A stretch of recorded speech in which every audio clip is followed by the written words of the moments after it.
Daniel was asleep before Claire's breathing had even steadied. His hand was still on her hip, heavy and careless, like something he had forgotten there. She stared at the ceiling and tried not to cry, because crying after sex felt more humiliating than asking for it. On the night they were supposed to talk about having a second baby, Claire realized her husband had not noticed she was gone from him. Not physically, worse than that. The room was too quiet for how much had just happened inside her body. The sheets were still warm where his leg had been pressed against hers. The air held that close. Human heat that should have felt intimate, should have made her feel wanted, should have made the dark feel soft around them. Instead, it made her feel trapped under proof. Daniel's breathing deepened beside her. Once that sound had comforted her. In the first years of their marriage, she used to fall asleep to it with her cheek against his shoulder, listening to the slow pull of air in his chest and thinking this was what safety sounded like. Not a dramatic kind of love. Not the kind people posted about. Just steady, ordinary, there. Now each breath seemed to move him farther away. Claire kept her body still because his hand was still resting on her hip, and if she moved too quickly, the touch might slide off. The foolishness of that thought tightened her throat. She did not even want the hand there. Not like that. Not dropped, not forgotten, not warm from habit, instead of tenderness. But some part of her still waited to see if he would wake enough to draw her closer. He did not. His thumb did not move. His fingers did not curl. His breath did not change. Claire turned her face slightly toward him. In the thin darkness, she could make out the line of his nose, the soft slackness of his mouth, the familiar shape of the man she had married. Daniel looked younger when he slept, less guarded, less dry. The daytime version of him always carried a faint tiredness in his shoulders, like something invisible was pressing down on him. At night, when he let go, that pressure left his face first. She hated that she noticed that. She hated that she could still feel tenderness for him, while lying there with a body full of disappointment.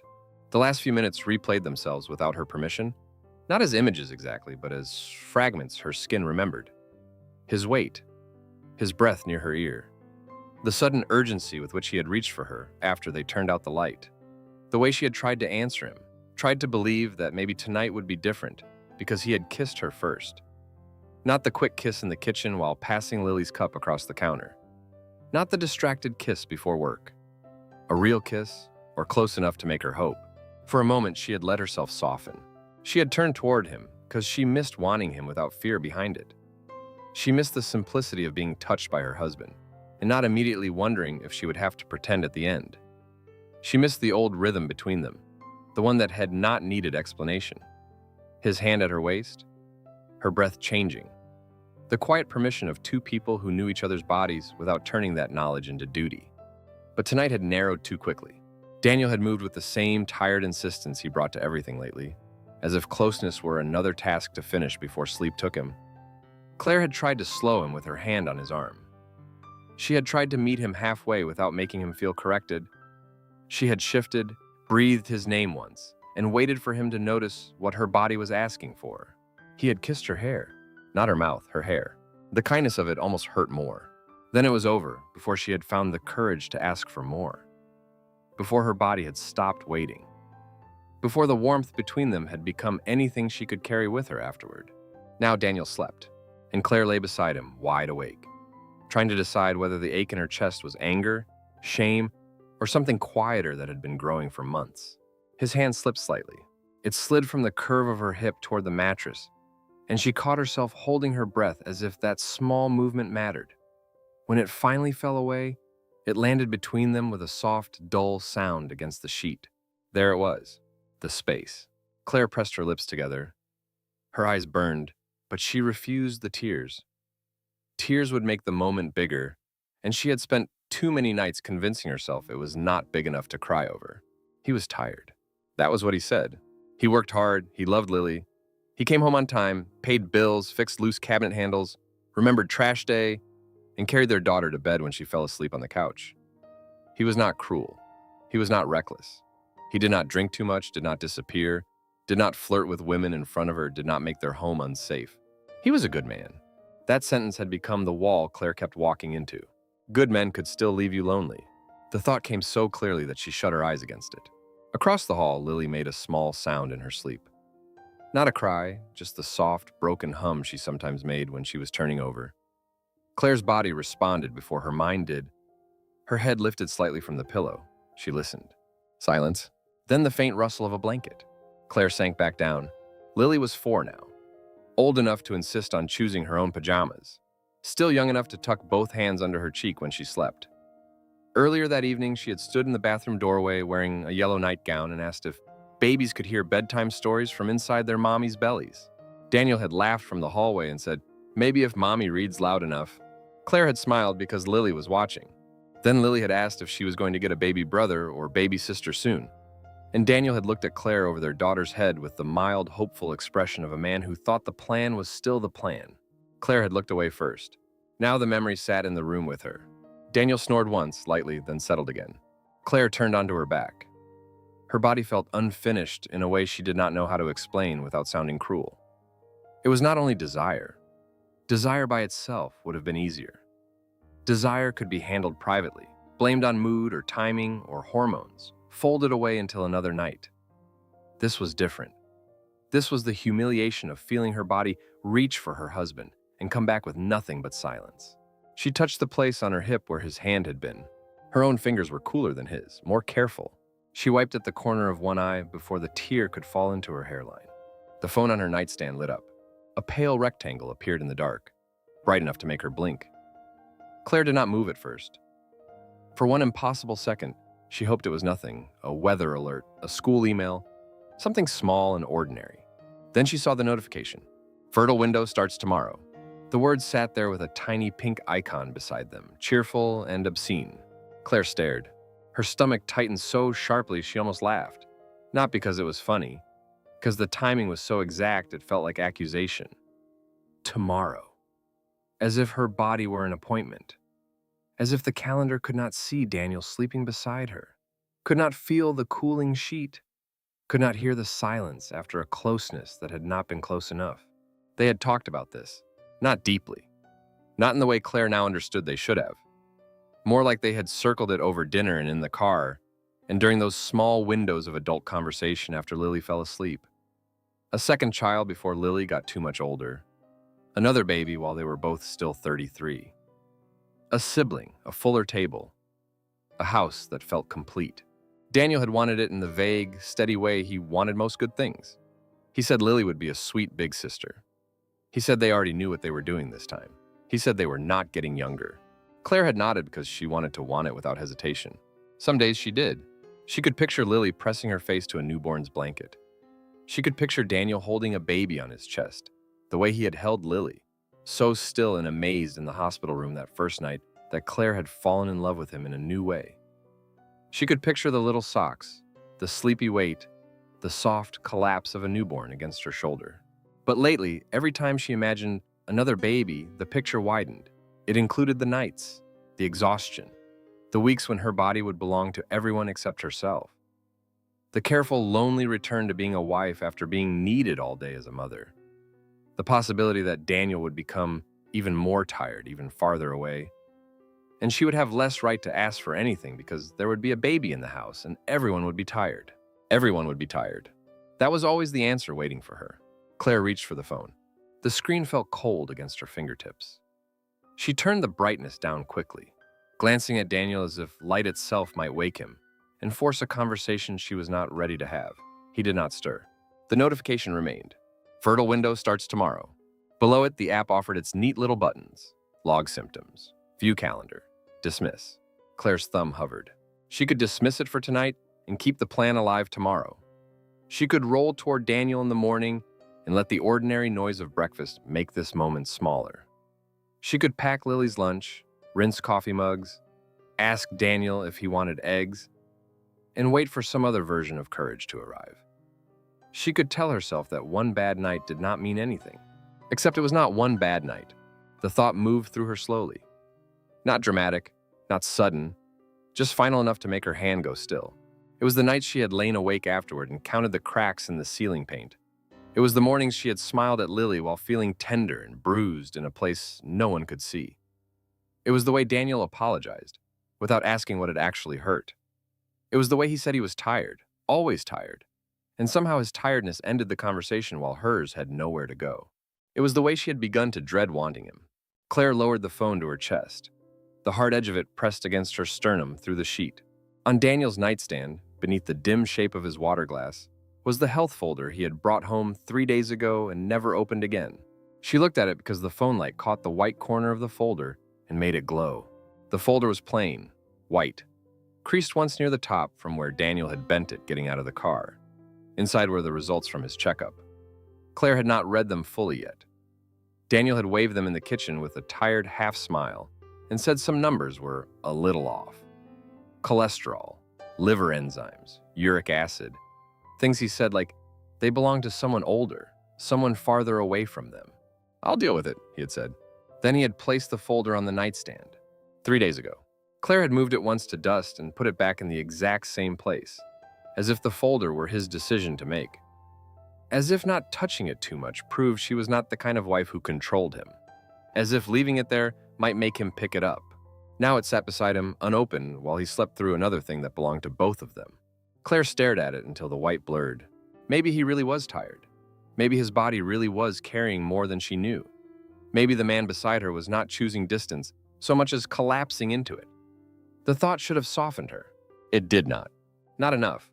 Because even if the folder explained his fatigue, it did not explain why she had to be alone with the consequences. It did not explain why his tiredness could fill the room, but her loneliness had to stay quiet. It did not explain why she had to protect his pride from the truth of her own body. Daniel shifted in his sleep. His shoulder turned slightly toward her, and for a second his face pressed into the pillow like a boy's. Claire felt the old tenderness again, unwanted and immediate. She had loved this man for 7 years, 1 year of dating, 6 years of marriage, 3 good years before Lily, when they had been tired sometimes, but still easy with each other. She remembered the apartment they rented before the house, the way Daniel used to pull her against him in the kitchen while the microwave hummed, how he could make her laugh without trying. He had never been poetic, never dramatic. He showed love by filling the gas tank, fixing the loose hinge, warming her side of the bed with his hand in winter. For a long time, that had been enough because it had come with the rest of him. Now the practical love remained, and the rest of him felt harder to reach. Claire unlocked the phone. The app opened to a calendar washed in soft colors. Little hearts marked the days they had tried last month. The sight made heat rise in her face, even though no one was looking, and those hearts looked so sweet, so simple. They recorded effort, not truth. They did not know if she had turned away afterward and pretended to sleep. They did not know if Daniel had kissed her shoulder and missed the tears she kept behind her eyes. They did not know if a wife could feel guilty for being disappointed by a husband who still loved his child and paid the mortgage and remembered to buy milk. Claire scrolled to tomorrow. The app suggested timing. Her thumb hovered again. Across the hall, Lily sighed in her sleep. The small sound moved through the hallway and entered the bedroom like a reminder of everything Claire could not treat carelessly. Lily trusted them. Lily trusted the house. She trusted breakfast would happen, stories would be read, one parent would know where her purple socks were, and the other would lift her high enough to touch the top of the door frame. Lily did not know her mother was lying in the dark, wondering whether a family could look safe and still be built on silence. Claire swallowed. The phone asked if she wanted to keep the reminder. Daniel breathed beside her. The folder waited on the nightstand. Claire's thumb moved before she let herself think any longer. Delete reminder? The app asked for confirmation. For one moment, the question seemed much larger than itself. It was not asking about tomorrow morning. It was not asking about a notification. It was asking whether Claire would continue letting a calendar lead her body where her heart no longer felt safe going. She looked at Daniel. He did not wake. That should not have mattered. It was only a phone, only a reminder, only one small square of light in a dark bedroom. But Claire knew, with a clarity that made her chest ache, that if he had opened his eyes then, if he had seen her face, if he had asked her what was wrong in a voice that meant he truly wanted the answer, she might have broken. She might have told him everything badly, messily, with tears and too much apology. She might have handed him the truth before she had the strength to stand behind it. He slept. So she did the only thing she could do without asking permission. She tapped delete. The reminder vanished. The calendar rearranged itself as if nothing important had happened. Claire stayed very still, waiting for some sound to mark the change. A crack in the room. A shift in Daniel's breathing. Lily calling from across the hall. Anything. Nothing came. The phone screen dimmed in her hand.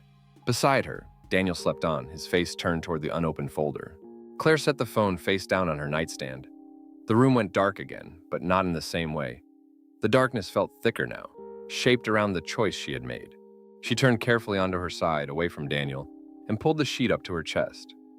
Her body still felt tender, still unfinished, but the shame had changed its weight. It no longer spread everywhere. It gathered in one place, hard and small, like something she could hold. Tomorrow, Daniel might ask, or he might not notice right away. That possibility hurt in a different way. Claire closed her eyes, but sleep did not come. Behind her, Daniel's breathing continued, steady and deep. Across the hall, Lily slept inside the safety Claire was trying to protect. The reminder was gone. The plan was not. Not yet. But for the first time, Claire had stopped moving forward just because no one else had stopped. Claire made Lily's lunch with one hand and rehearsed the sentence with the other half of her mind. By the time Daniel walked into the kitchen, she had softened it 6 different ways. None of them made the truth harmless.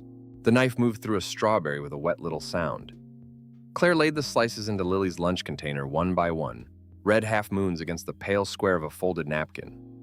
Her hand knew the routine without needing her. Strawberries on the left, crackers in the small cup. Turkey rolled tight because Lily said sandwiches got too bready. A sticky note if there was time. There was time. There was too much time. Daniel's footsteps came down the hall, slow and heavy in the way they had been lately, as if morning had arrived before his body agreed to it. The floorboard outside the kitchen gave its familiar soft complaint beneath his weight. Claire heard the bathroom door click shut behind him, the faint scrape of his wedding ring against the counter as he must have reached for his watch. Then the pause. That pause told her he had seen the coffee. She had made his the way he liked it. 1 spoon of sugar, no cream. Mug left near the edge of the counter, because he always reached there first.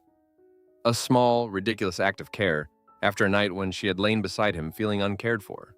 The unfairness of it tightened her mouth. She put the knife down too carefully. Lily sat at the table in her pajamas, swinging her feet beneath the chair and trying to press a sticker onto the back of her hand. Her hair had come loose from the braid Claire had made the night before. One pale strand stuck to her cheek. She hummed to herself, off-key and content, while the morning moved around her, as if nothing in the house had shifted. Daniel entered with his shirt half tucked and his phone in one hand. "Morning," he said. His voice was rough from sleep. He leaned down and kissed the top of Lily's head. "Daddy, look," Lily said, holding up her hand. "It's a star, but it's not sticking. You have to press it longer." Daniel rubbed his thumb over the sticker, then smiled when it stayed.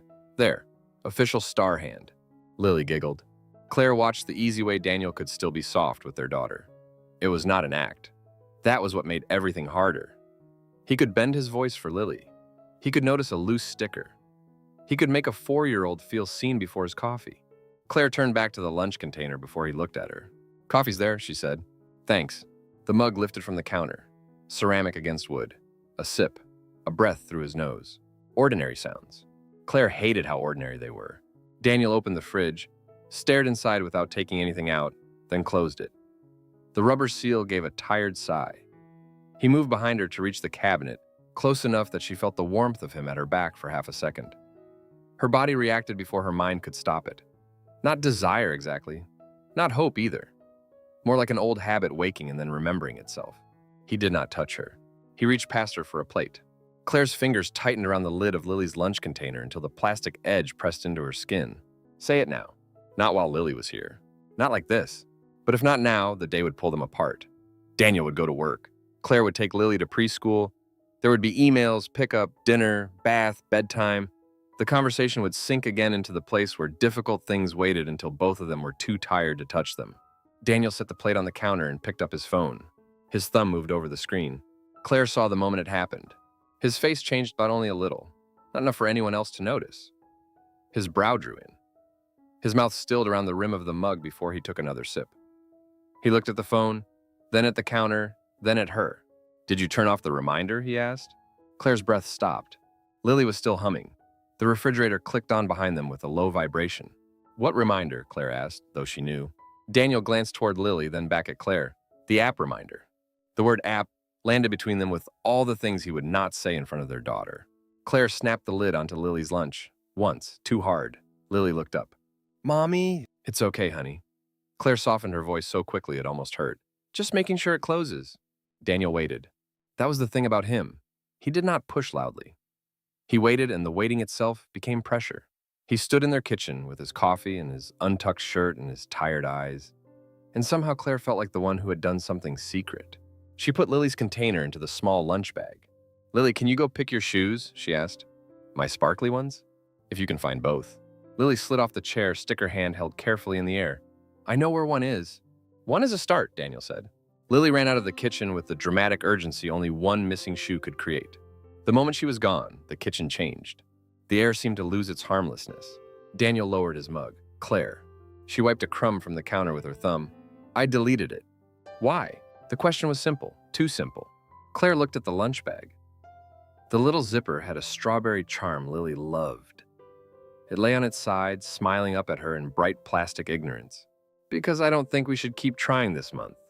Daniel blinked once. "This month? Maybe longer." His hand tightened around the mug. "Did something happen?" The laugh almost came out of her. She stopped it because it would have sounded sharp, and she did not want to be sharp. She had promised herself she would not punish him with tone. She would say it plainly, gently, like an adult, like a wife who still wanted repair more than victory. "Yes," she said. Daniel waited again. Claire pressed her palm flat against the counter. It was cool beneath her skin. She focused on that. The smoothness. The small chip near the edge where Lily had dropped a bowl last winter. Something real enough to hold on to. "Last night," she said. His face closed before she finished the second word. Not dramatically, not cruelly, just a door moving into place. He set the mug down. "I knew it." "You knew what?" "That something was wrong." The words should have comforted her. Instead, they made her chest tighten. "You knew?" "I could tell you were quiet." Claire stared at him. The coffee maker gave a final faint hiss behind her, though it had finished brewing minutes ago. "You could tell I was quiet," she repeated. Daniel looked tired already. They had not even begun. "I mean, yeah, afterward. You seemed upset." She swallowed. "And you went to sleep." His jaw shifted. "I was exhausted." There it was, not unfair, not false, just placed down between them like a roadblock. Claire nodded once because some automatic part of her still wanted to show she understood. "I know you were tired. I had that meeting yesterday, and I didn't sleep well the night before. Lily woke up twice." "I know, and I'm not 25 anymore." He gave a short breath that almost tried to be a laugh. "I don't know what you want me to say." The sentence opened the place in her she had been trying to protect. Claire looked down at her hands. Her left thumb had a faint red line where the lunch container lid had pressed into it. "I want you to ask why I was upset," she said. Daniel did not answer right away. From down the hall, Lily called, "I found the left one." Claire closed her eyes briefly. Daniel glanced toward the hallway. "We can talk later." "No," Claire said. The word came out quiet, but it surprised both of them. Daniel looked back at her. Claire's heart began to beat harder. She could feel it in her throat, under her tongue. "Not later.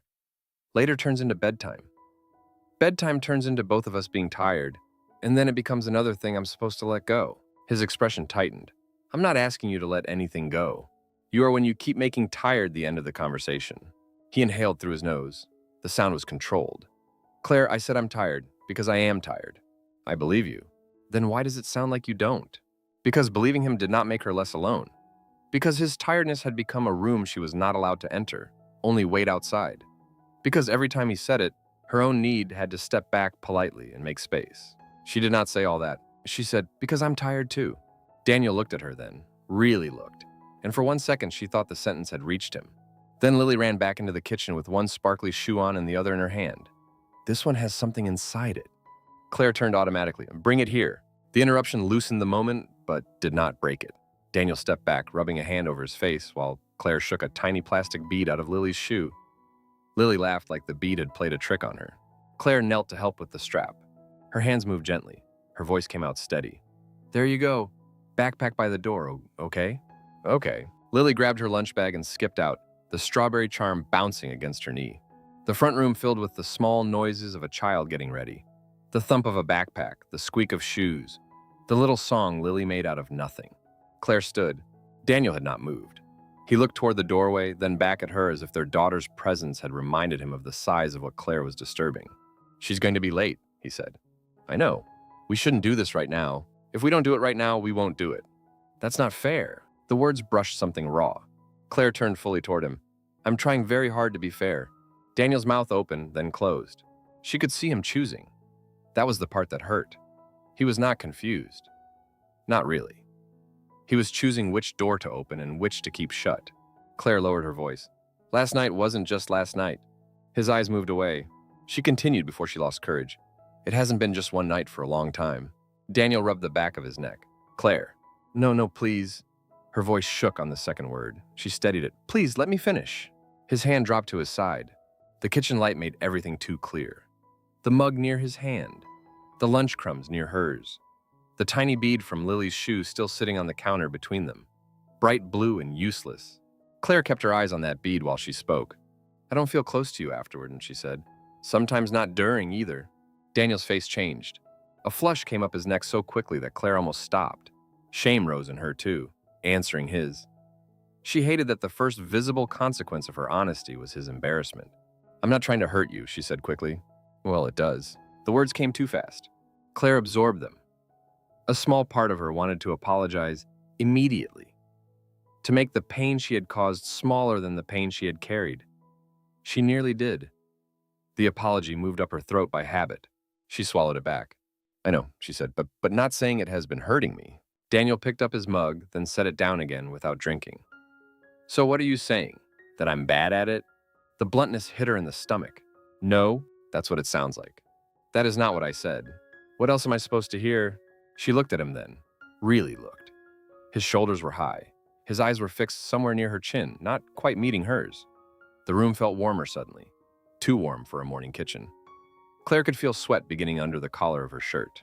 You're supposed to hear that I'm lonely, she said. Daniel's expression flickered. Claire stepped closer to the counter because her knees felt unreliable. I'm supposed to be able to say that to you. I'm your wife. You can say it. Can I? He exhaled. You are saying it. But are you hearing it? Daniel looked at the floor. In the living room, Lily began talking to herself in a high voice, pretending one of her shoes was answering her. The sound was so sweet it made Claire's chest ache. Their daughter was 5 steps away from a kitchen where her parents were trying not to break anything loud enough for her to hear. Daniel lowered his voice. I don't know what you want me to do right this second. I want you not to make me feel crazy for bringing it up. I'm not. You are. No, Claire, I'm trying to understand why this is suddenly a crisis. Suddenly. The word landed hard. She had expected tired. She had expected apology. She had expected discomfort, maybe even defensiveness. But suddenly made the last months vanish and made every quiet night her own private invention. It's not sudden for me, she said. Daniel leaned back against the counter. Okay. The way he said it was worse than if he had argued. Flat, careful. A man stepping around a spill he did not want on his shoes. Claire's fingers curled against the counter edge. Do you remember when we first talked about trying again? For another baby? Yes, a few months ago. You said Lily would be a good big sister. She would. And I wanted to be happy when you said that. Claire's voice thinned. I did feel happy. Part of me did. But another part of me thought, how can we talk about another baby when I don't even know how to talk to you about this? Daniel's face tightened again, about sex. Claire flinched at the word, not because it was wrong, but because of how he said it. Like a category. Like an item pulled from a drawer and dropped on the counter. About us, she said. That's what I mean. No, it isn't. He stared at her. The coffee between them had gone untouched long enough that the surface no longer steamed. Claire drew in a slow breath. When you touch me, I want to feel like you're with me, not just trying to get through it before you fall asleep. Daniel's eyes sharpened. That's not fair. I'm telling you how it feels. You think I don't care? I think sometimes you don't notice. The words came out softer than she intended. That made them worse. Daniel looked away, jaw tight. Claire's face burned. She forced herself to continue because if she stopped now, the conversation would become only his hurt. Sometimes I try to slow down, she said. I touch your arm, or I say your name, or I wait because I think maybe you'll notice.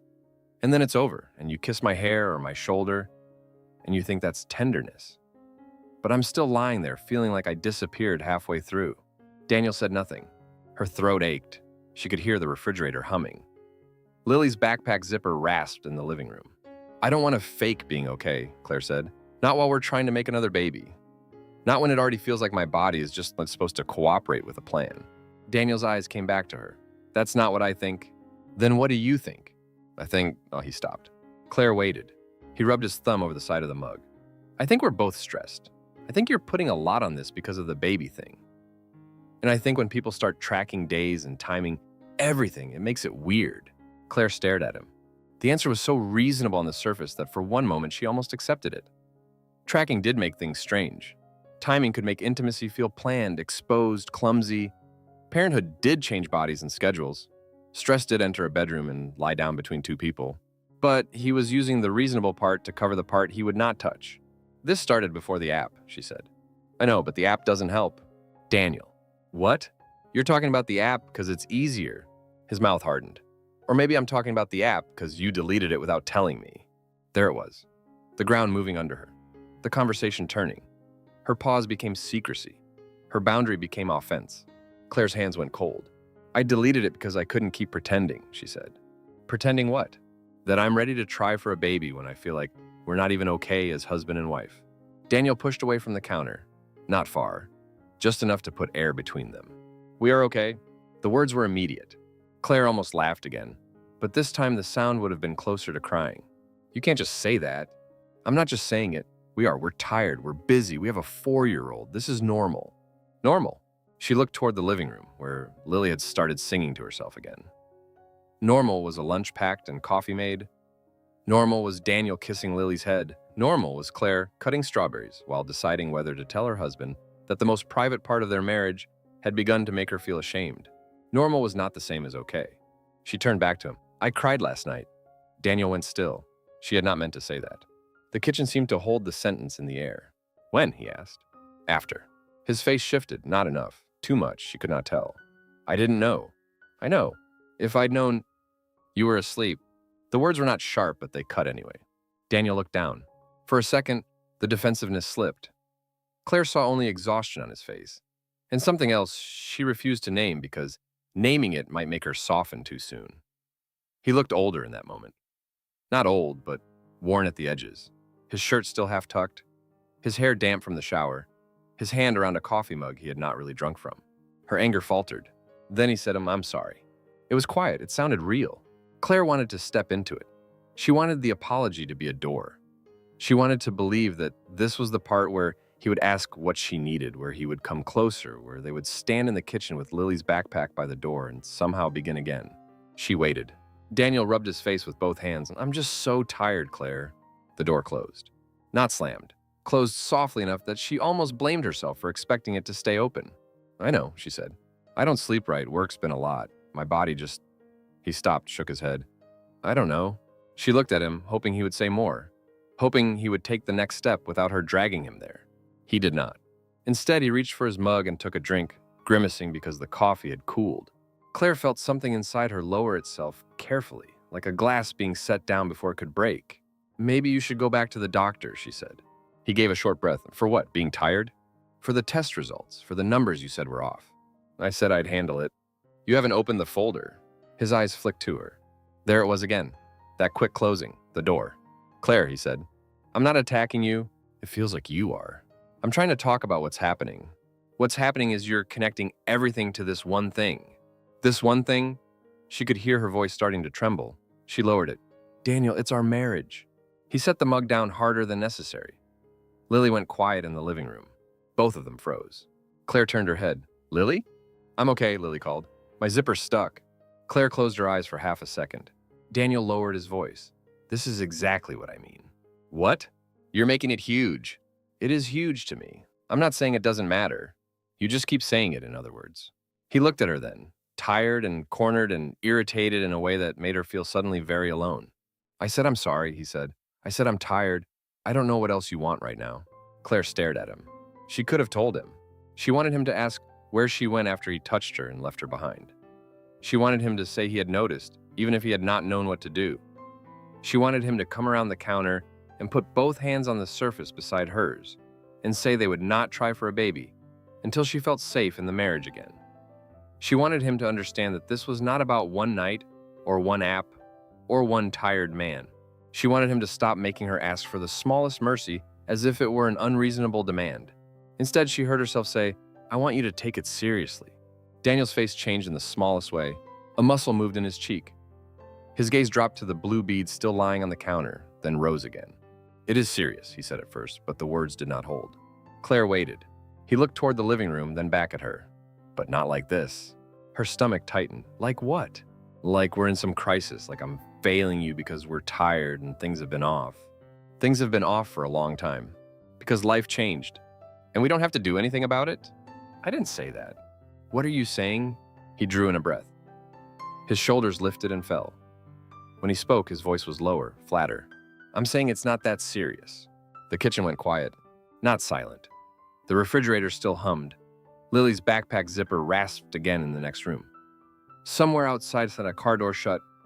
Ordinary sounds kept going, careless and bright, while the sentence opened inside Claire and found every place already bruised. It's not that serious. 5 words. Not shouted, not cruel in the way people meant when they warned you about cruelty. He did not insult her. He did not call her names. He did not leave the room. He only took the thing she had carried with both hands and made it small enough to step over. Claire's mouth parted, but nothing came out. Daniel seemed to hear the sentence after he said it. His expression shifted just slightly, as if he might reach for it and pull it back. But he did not. Maybe because Lily was still in the next room. Maybe because work was waiting. Maybe because apology would have required him to admit the line had done exactly what it had done. Claire looked down. The blue bead sat between them. Tiny, useless, bright. Her hand moved before she knew what she was doing. She picked it up and placed it beside Lily's lunch bag, where her daughter would see it and laugh about the shoe later. The movement gave her something to do with fingers that had started to shake. Okay, she said. Daniel frowned. Claire, I need to take Lily. We're not done. She almost looked at him then. Instead, she zipped the lunch bag closed. The sound was small and final. We are for now, she said. Don't do that. Do what? Shut down. Claire's hand stayed on the zipper. For one strange second, she wanted to ask him what he thought he had just done. But the question would start the conversation again. And something in her had already stepped back from the table, from the counter, from the open wound he had decided was manageable. Lily came into the kitchen wearing her backpack crookedly. Mommy, I fixed it. Claire turned, and the smile came to her face like a practiced skill. Good job, baby. Daniel watched her. She could feel it. Lily reached for the lunch bag. Claire handed it to her, then tucked the blue bead into the small front pocket. Your shoe treasure, Claire said. Lily grinned. For later? For later. The words almost undid her. Daniel picked up his keys from the counter. They made a hard sound against his palm. I'll call you, he said. Claire nodded. It was easier than answering. At the door, Lily turned back and waved at Daniel with her sticker hand. Bye, Daddy. Daniel's face softened instantly. Bye, Star Hand. Have a good day. Claire opened the front door. Cool morning air touched her face. She took it in like she had been underwater. Lily skipped down the step ahead of her, lunch bag bumping against her side, completely unaware that something had just attached itself to her mother's heart and would not come off. Claire glanced once over her shoulder. Daniel stood in the kitchen doorway, his coffee untouched behind him, his shirt still not fully tucked, his face unreadable. For a moment, she thought he might say her name differently, not as a warning, not as a complaint. As a man who understood he had hurt her. He said nothing. Claire closed the door gently. Outside, Lily reached for her hand. Claire took it. The small fingers were warm and sticky from the sticker glue. Claire held on as they walked toward the car, the morning bright around them, the sentence following close behind. It's not that serious. By the time she buckled Lily into her seat, Claire already knew what she would do first. She would not argue with the sentence. She would find proof it was wrong. Daniel left the lab report on the kitchen counter under Lily's crayon drawing. The red circles looked almost childish at first. Then Claire read the words beside them. Cholesterol, liver enzymes, uric acid. For a moment, she did not touch the paper. She stood with one hand still on the refrigerator handle, the cool air spilling over her wrist, and looked at the drawing first because it was easier. Lily had drawn their house with a purple roof, 4 round windows, and 3 stick people holding hands in the yard. The smallest one had hair that reached all the way to the grass. The tallest one wore a square blue shirt and had a smile that took up half his face. Daddy. Lily had written the word in uneven letters beneath him. Claire looked from that bright, impossible smile to the red circles on the report. The paper made a faint dry sound when she finally slid it out from under the drawing. It was heavier than it should have been. Not because of the paper. Because of the way proof entered a house, quietly, without asking where to sit. Daniel had not mentioned the report that morning. He had taken his coffee, kissed Lily's head, and left with the same tired bend in his shoulders. The kitchen had held the smell of toast and coffee after he walked out. His mug had sat in the sink with a brown crescent drying at the bottom. Lily had asked if red numbers were bad numbers when she saw the circles, and Claire had said they were just numbers grown-ups had to pay attention to. Just numbers. Now they looked less harmless. Cholesterol, liver enzymes, uric acid. Claire read the words again, slowly, as if they might change if she gave them enough care. She did not understand every line. Some numbers sat in columns beside ranges printed in smaller type. Some were only a little high. Some were high enough for a red pen to mark them twice. Daniel must have done that, or someone at the clinic. She pictured his hand circling the numbers, quick and annoyed, wanting to finish with the paper before the paper finished with him. A bitter relief moved through her before she could stop it. There was something wrong. The thought arrived like shame. She did not want Daniel to be unhealthy. She did not want proof that his body was under strain, did not want a report that made his tiredness real in black ink and red loops. But some small, exhausted part of her had been waiting for evidence that the problem was not only her wanting too much, not only her body asking for too much, not only her heart turning ordinary disappointment into crisis. Here it was, a sheet of paper that said Daniel was not simply tired in a vague, unreachable way. His body was tired too, his blood, his liver, whatever uric acid meant in the daily life of a man who kept saying he would handle it. Claire set the report flat on the counter and smoothed one corner with her palm.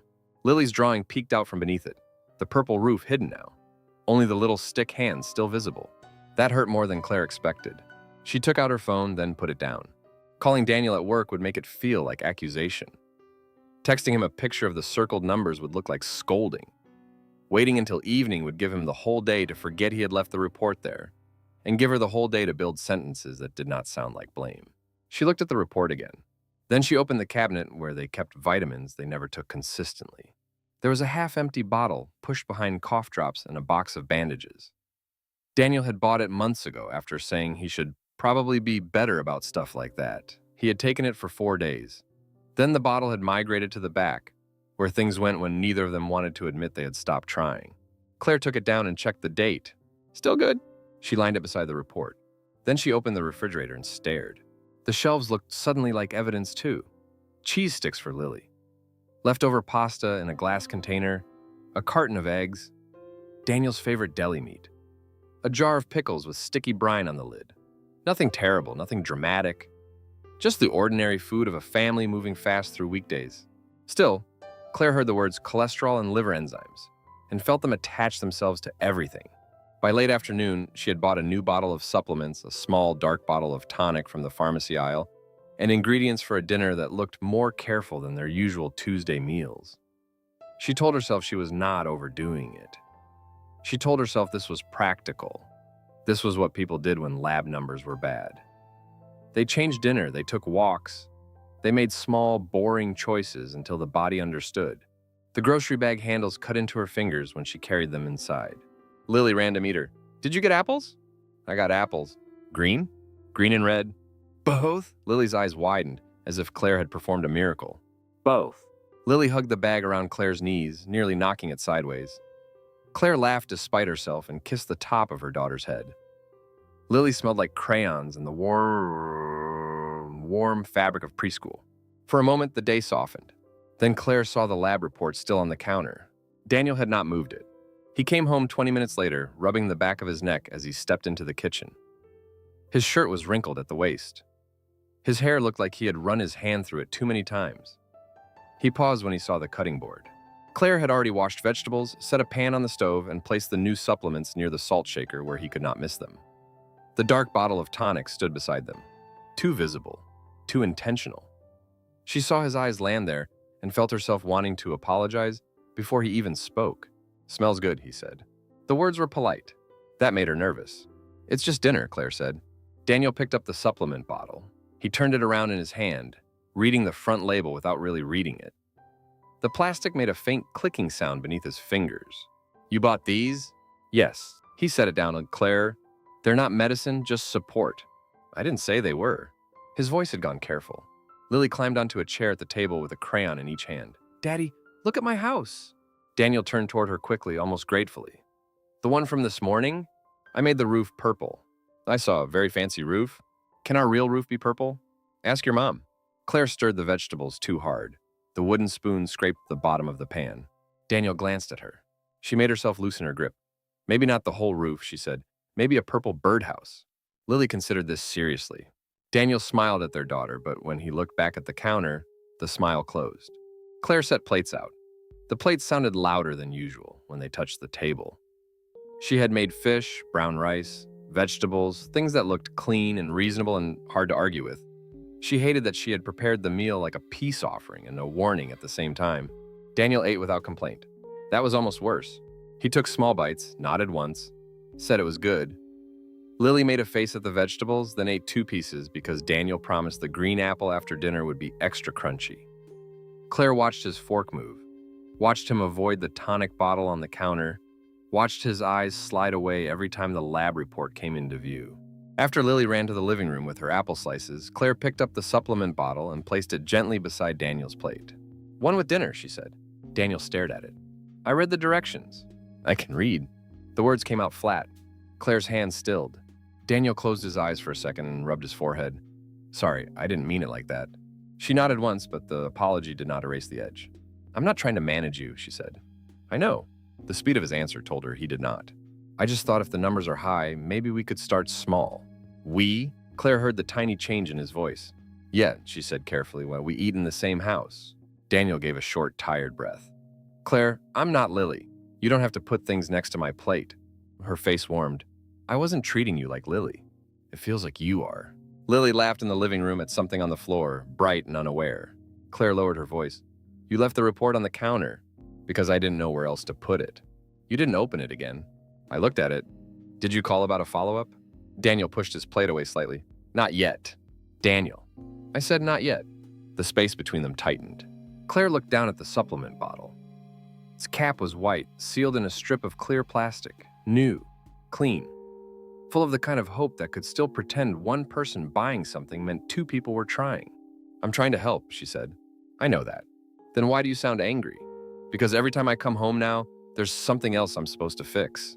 She absorbed the sentence slowly. The kitchen smelled like cooked rice and lemon, and the faint bitterness of vegetables left too long in the pan. The smell had been comforting earlier. Now it turned heavy. "I thought we agreed the numbers mattered," Claire said. "We didn't agree. You decided. You brought home the report. I didn't ask you to turn dinner into a treatment plan." The words hit harder because he did not raise his voice. Claire looked toward the living room. Lily was humming to herself, the same tuneless little pattern she used when she was building something with blocks. The ordinary sound made Claire lower her own voice even more. "I'm not trying to embarrass you." Daniel's face changed at that word, embarrass, only for a second. Then he leaned back in his chair and looked away. "Can we not do this right now?" There it was again, the exit. Claire wanted to press. She wanted to ask when exactly they were supposed to do this. Before bed? After he fell asleep? In the space between Lily's bath and a work email? On some future morning when her courage arrived fully formed and his pride took the day off? Instead, she picked up his plate. "Fine," she said. It was not fine. Daniel heard that. She knew he did, but he let it stand. Later, after Lily's bath, Claire found him in the hallway, tying his shoes. "What are you doing?" she asked. He looked up. "Taking out the trash." The trash bag was still in the kitchen. Claire looked at his shoes, then back at him. "I thought maybe we could walk for 10 minutes. Daniel's hand froze on the lace. "Just around the block," she said quickly, "when nothing big." He finished tying the shoe with a sharp tug. "Claire, I'm beat." "I know, but walking might help." I said I'm tired. "You say that every night." His eyes lifted. The hallway suddenly felt too narrow. Claire softened her voice. "I don't mean that the way it sounded." "How did you mean it?" "I mean," she exhaled, there's always a reason not to start." Daniel stood. He was close enough that she could smell the soap from his shower, still faint on his skin, and the stale edge of the day underneath it. He looked past her toward Lily's room, where the nightlight glowed through a half-open door. "I worked all day," he said. "I did too. I'm not competing with you. Neither am I." "Then stop making it feel like a test." The word test made something in Claire go quiet. A walk around the block, 1 pill with dinner, a follow-up call, a conversation he did not leave before it touched anything true. All of it somehow had become a test she was giving him. She stepped aside. Daniel picked up the trash bag from the kitchen and carried it out through the back door. The door closed behind him with a soft thud. Claire stood in the hallway and listened to the outside bin lid open and shut. He came back in less than a minute. No walk. No discussion. He kissed Lily goodnight, accepted her wet little hand on his cheek, laughed when she told him her purple roof house needed a swimming pool. Then he went to the bathroom and brushed his teeth while Claire sat on Lily's bed and read the same page twice because she had stopped seeing the words. After Lily fell asleep, the house settled into its nighttime hum. The dishwasher ran. The refrigerator clicked. Daniel sat on the couch with the television low, not really watching. Claire stood in the kitchen and looked at the tonic bottle. It had not moved. She poured a small amount into a glass. The smell rose sharp and medicinal, sweet underneath in a way that made her stomach turn. She carried it to the living room. Daniel looked at the glass before he looked at her. "I'm not drinking that tonight." "You haven't tried it." "I can smell it from here." "It's not that much." "Claire." She stopped. He said her name like she was pushing, like she was standing over him with a clipboard instead of a small glass of something she had bought because she was scared. She set the glass on the side table. "Just half," she said. Daniel looked at the television. The light from the screen moved over his face, blue and flat. "Tomorrow."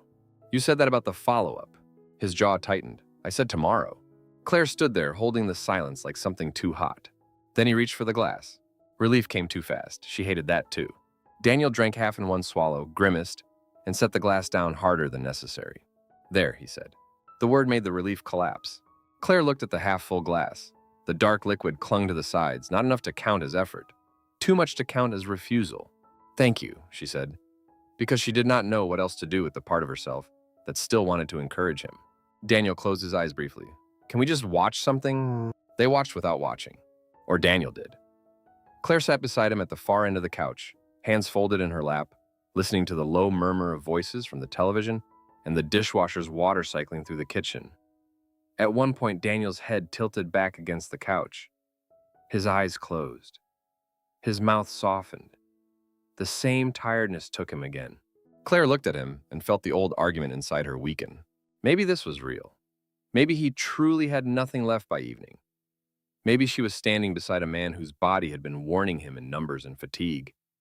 And all she could see was what his exhaustion took from her. She wanted to be generous. She wanted generosity to work. When the dishwasher clicked off, she rose quietly and took the glass from the side table. Daniel did not wake. The remaining tonic had settled dark at the bottom. Claire carried it to the kitchen and poured it down the sink. The smell lifted again, bitter and sweet, then vanished under the water. She rinsed the glass for longer than necessary. The next morning, the supplement bottle was no longer by the salt shaker. Claire noticed because she had not moved it. She found it near the coffee machine, turned sideways, plastic seal broken. 2 capsules were missing. For a moment, hope came back so suddenly she had to steady herself with one hand on the counter. He had taken them. Maybe the night had reached him after all. Maybe the half glass had been irritation, but not refusal. Maybe Daniel had woken before her, seen the bottle, taken 2, and chosen not to make a performance of it. That would be like him in the old way. Quiet care, practical effort, no announcement. Claire let herself hold that version for almost a full minute. Then she opened the trash to throw away a coffee filter. The supplement packet lay just inside, near the top, still sealed. Not the bottle, a small daily packet from inside the box, the kind she had set out beside his travel mug before waking Lily.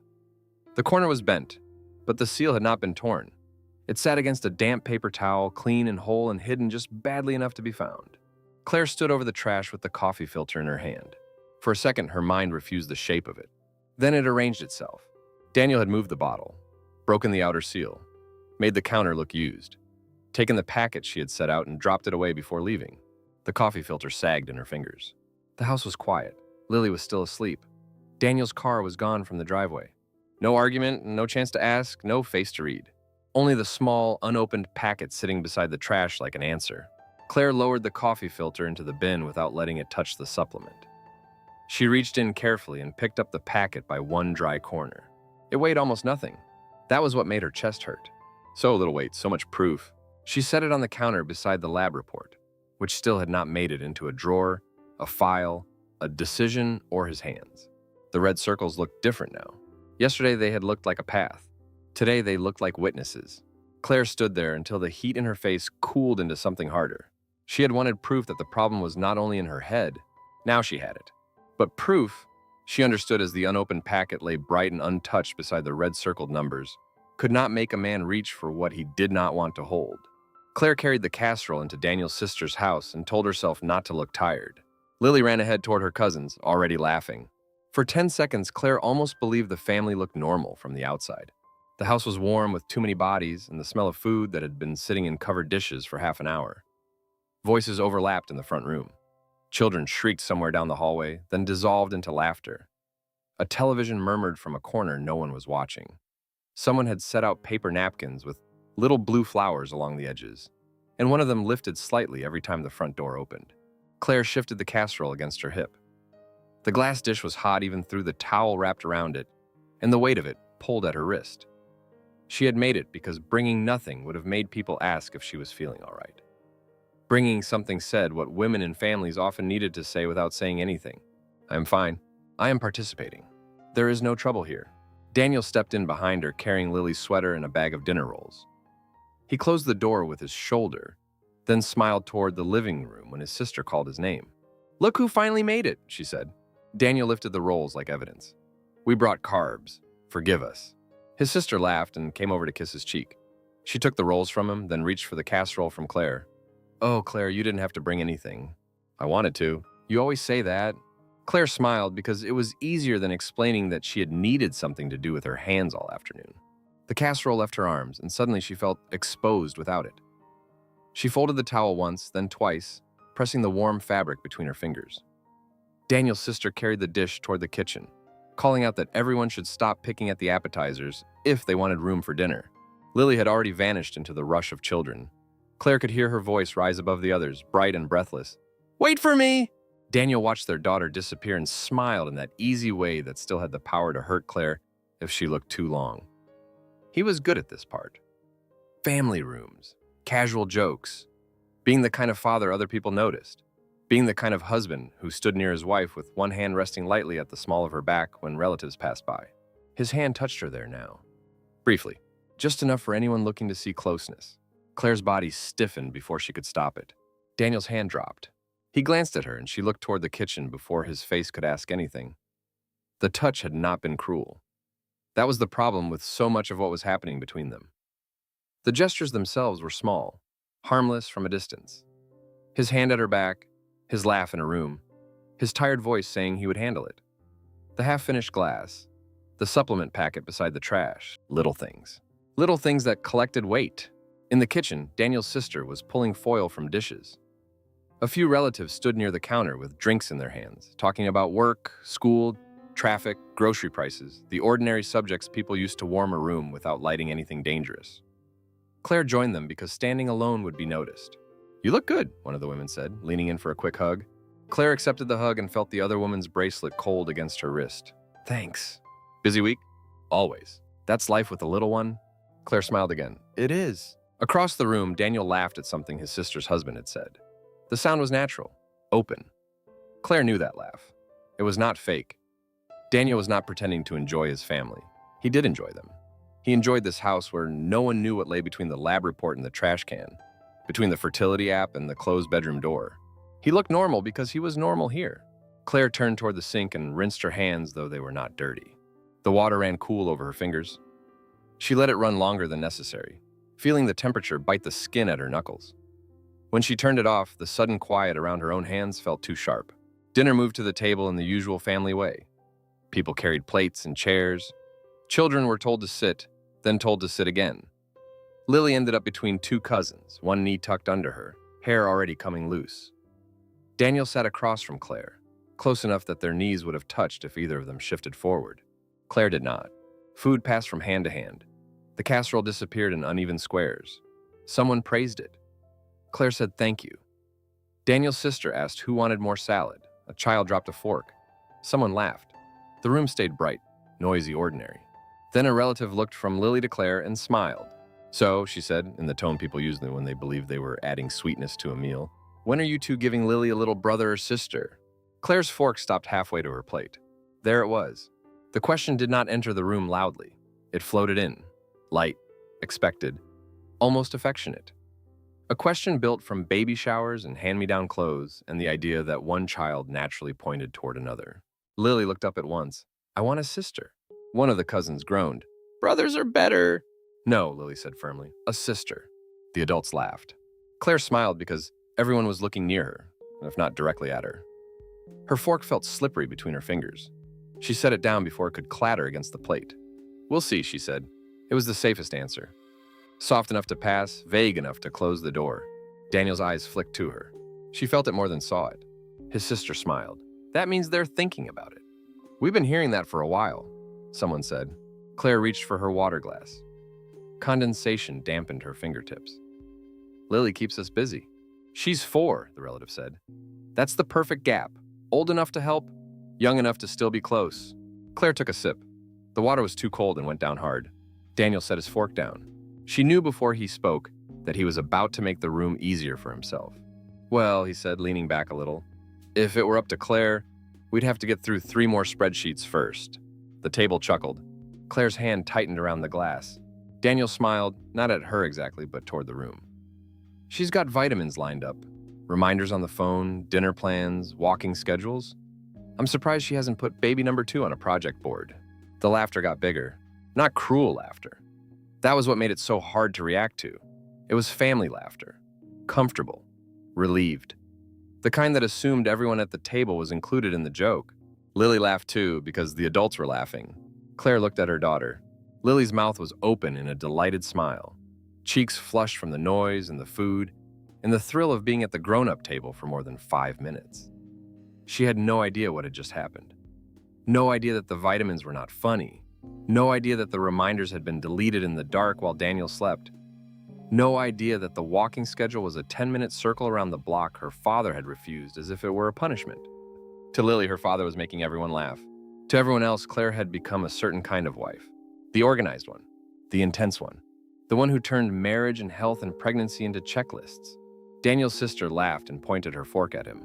Honestly, Daniel, you probably need someone to manage you. See, Daniel said, holding up both hands. This is what I'm saying. More laughter. Claire placed her water glass down carefully. The bottom touched the table with a soft ring. Daniel glanced at her then. Only then.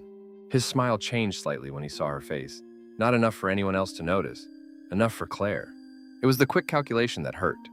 The flicker of recognition. He knew he had touched something real. He knew, and for 1 second she saw him deciding whether to step back or keep the joke alive. He looked away first. The room kept moving. Someone passed bread. A child asked for more butter. Lily told her cousin that babies could hear stories in bellies if moms read loud. The table brightened around that, delighted by the sweetness of it. Claire felt heat climb from her chest to her throat. She had protected Daniel's privacy for months. She had wrapped her words before handing them to him. She had spoken gently in the kitchen, swallowed apologies that did not belong to her, poured half a glass of tonic down the sink because finishing his effort for him had become easier than admitting he had not made one. And now he had taken her silence and used it as cover. He had made the private work look ridiculous in public. He had made her the problem. The fork beside her plate reflected a thin strip of light. Claire stared at it until the shine blurred. Claire, Daniel's sister asked, "You okay?" That small question tilted the room toward her. Claire looked up. Everyone was still smiling, but the smiles had thinned with curiosity. Daniel's face had gone still. Lily was watching her too now, a piece of bread in one hand, eyes wide in the way children watched adults, when the air changed before they understood why. Claire could still save it. She could say she was tired. She could laugh. She could make one small joke at her own expense. Something about being a planner, something about liking lists. Daniel would relax. His family would move on. Lily would forget the shift in the room before dessert. The old Claire would have done that. The wife who protected the house from every crack would have smiled and taken the blame gently. She would have made herself easier to digest. Claire looked at Daniel. He did not speak. That made the choice for her. "We're not trying right now," she said. The table went quiet. It was not a dramatic quiet. No one gasped. No chair scraped back. A child still chewed. Somewhere in the living room, the television continued speaking to no one. But the laughter stopped cleanly, as if someone had cut a string. Daniel's sister blinked. Oh. Claire kept her hands in her lap because they were cold now, and she did not want anyone to see. "We're taking a break from that conversation." Daniel's jaw tightened. The relative who had asked looked immediately sorry. "I didn't mean to pry." "I know," Claire said. "It's okay." But it was not okay. The room did not know where to put the truth once it arrived. Everyone had been comfortable with a baby as an idea, a sibling, a sweet next step. They did not know what to do with pause. Pause had weight. Pause suggested a reason. Daniel leaned forward slightly. "Claire." Her name came out low, controlled, a warning disguised as concern. She looked at him, and for the first time that night, She did not move to protect him from what her face might show. "I said we're not trying right now," she repeated. Not louder. Clearer. Daniel's eyes hardened. Lily looked between them. "No, baby sister?" The question went through Claire so quickly she nearly reached across the table for her. "Not right now, baby," Claire said. Lily frowned, then looked at her cousins as if checking whether this was a big problem. One cousin shrugged. Another reached for a roll. Children, mercifully, knew how to leave a wound alone when it did not offer them anything immediate. The adults did not. Daniel's sister cleared her throat. "Well, there's no rush." "No rush at all," someone else said too quickly. The conversation limped forward, did not recover, not fully. People spoke around the space Claire had made. Salad was passed again, though no one needed it. Daniel answered a question about work in a voice, so even it sounded polished. Claire ate 3 bites of food she could not taste. Across the table, Daniel did not look at her. That was fine. If he looked at her, she might see anger. If he did not, she could keep sitting. The rest of dinner stretched in strange pieces. Lily spilled water and giggled when it ran toward Daniel's plate. Daniel reached for napkins faster than anyone else and dabbed the table with exaggerated patience, earning a grateful smile from his sister. Claire watched him perform ease with wet napkins in his hand. The sight turned her stomach. He could clean a spill at a table full of people. He could not touch the mess between them unless she made it impossible to ignore. Dessert was served. Claire said no, then accepted a small piece because refusing made Daniel's sister worry. The sweetness stuck to the roof of her mouth. She drank water and listened to the adults talk about school schedules, appointments, groceries, someone's new dishwasher, anything but the sentence that had landed in the middle of dinner and stayed there. When they finally left, Lily was sleepy and heavy against Daniel's shoulder. Her cheek rested on him, mouth slightly open, one hand caught in the collar of his shirt. Daniel carried her to the car carefully. He buckled her in while Claire stood by the open passenger door, holding Lily's sweater. The night air was cool enough to raise bumps along her arms. Daniel closed Lily's door. For a moment, they stood on opposite sides of the car without speaking. Through the window, Lily's head tilted to one side, already slipping toward sleep. Daniel's voice was low when he said, "What was that?" Claire looked at him over the roof of the car. "What was what?" "Don't do that." "Do what?" "You know what." His keys were tight in his hand. She could hear the metal press against itself. "Announce something like that in front of my family." Claire laughed once, softly. It had no humor in it. "Your family asked." "You could have said anything else." "I did, then you made a joke." "It was a joke." "It was me." His expression changed. "Claire, you made me the joke." Daniel looked toward the house, where warm light still filled the front windows. Someone inside laughed, distant and muffled by glass. "I was trying to take the pressure off," he said. "No," Claire said, you were trying to move the pressure onto me." He stared at her. The old Claire would have looked away. She did not. Daniel opened his car door. "Get in, Lily's tired." The drive home began in silence. Lily slept before they reached the end of the street. Her breathing was soft from the back seat, interrupted once by a tiny snore that would have made Claire smile on any other night. The car smelled faintly of casserole, child shampoo, and Daniel's aftershave. Streetlights moved over the windshield in pale bands, appearing and disappearing across Daniel's hands on the steering wheel. His grip was too tight. Claire watched that instead of his face. For several minutes, neither of them spoke. The silence was not peaceful. It was crowded. Everything unsaid sat between them, buckled in like a third adult. Daniel finally said, "You embarrassed me." Claire's hand, resting against her thigh, went still. There it was. Not "you hurt," not "I'm sorry," not "I shouldn't have said that." "You embarrassed me." She looked out the window. A row of houses passed in dark blocks, each with 1 or 2 lit windows, each holding families with their own versions of private rooms and public smiles. "You embarrassed me first," she said. I made a harmless joke. It wasn't harmless. You think everything is loaded right now. Because it is. Daniel exhaled sharply through his nose. "Claire, my sister didn't need to know we're not trying. She didn't need to think I'm controlling you either." "I didn't say that." "You didn't have to." He looked over at her then, quick and irritated, before turning back to the road. "You're taking it too personally." The sentence slid into the car and settled beside the one from the kitchen. "It's not that serious." "Too personally." Claire folded her hands together in her lap. Her fingers were cold. She pressed one thumb into the other until she felt the nail bite. "I'm a person," she said. Daniel's jaw moved. She waited, but he did not answer. The road hummed under the tires. Lily shifted in her car seat, then settled again. Claire looked back at her daughter. In the dimness, Lily's face was soft and open, one hand curled near her cheek. She had laughed at the dinner table because she trusted laughter. She had asked about a baby sister because she trusted adults to mean what they implied. She had no idea that the possibility of another child had become a measure of whether her parents could tell the truth. Claire turned forward again. Something inside her had gone strangely calm. Not healed. Not finished. Calm like a hand closing around a door handle. Daniel pulled into the driveway. The headlights swept across the garage door, then cut off. For a second, the three of them sat in darkness. The engine ticked softly as it cooled. Daniel opened his door first. "I'll carry her." Claire did not argue. She watched him unbuckle Lily with tenderness, watched him lift her carefully, one hand supporting her head. Lily murmured and tucked her face against his shoulder. Daniel's face softened at once.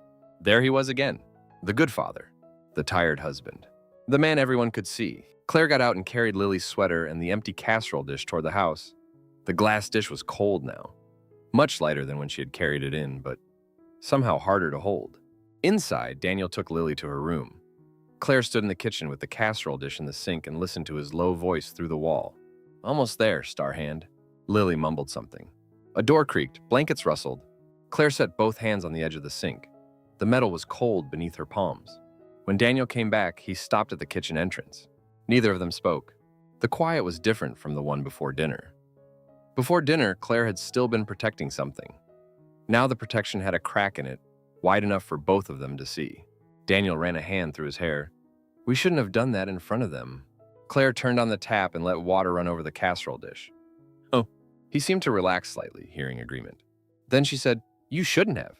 The relaxation left his face. "I already told you it was a joke." Claire picked up the sponge. The casserole sauce had baked hard along one corner. She worked at it without looking at him. "And I told you what it did." Daniel was quiet. The sponge scratched against glass. Water splashed warm over her fingers. "I'm going to call someone," Claire said. His posture changed. "Call who?" "I don't know yet." "About what?" She turned off the water. The sudden silence filled the kitchen. About us, she said. Daniel stared at her, as if she had opened a door he had not known existed. Claire dried her hands on the towel slowly. She did not feel brave. Her stomach hurt. Her throat still held the shape of every sentence she had swallowed at that table. But the calm remained. Daniel looked toward the hallway, then back at her. "Claire, don't make this bigger than it is." She almost smiled. Not because it was funny, because now she knew the sentence by its shape, even when the words changed. She folded the towel and set it beside the sink. "I'm not making it bigger," she said. "I'm done making it smaller." Daniel said nothing. For once, his silence did not stop her. Claire walked past him, carrying the cold casserole dish to the cabinet, and the space between them did not close. The counselor's intake form asked, "What brings you here?" And Claire stared at the blank box until the letters blurred. There was no small way to write it. There was no clean way to say she was lonely in a marriage everyone thought was fine. The pen felt too thin in her hand. Cheap plastic, blue ink, the kind that skipped if she pressed too lightly and bled if she pressed too hard. Claire held it above the blank line while the waiting room hummed around her, the low white noise machine near the hallway, the soft click of a wall clock, the faint rustle of another patient turning a magazine page 2 chairs away. She had written her name, Claire Miller.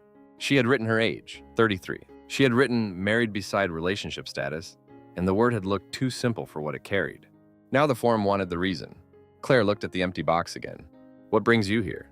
Her first answer was not something a person wrote on paper. "My husband made me the joke at dinner." That was true, but it was not the beginning. "My husband says I make things too serious." True, but still not enough.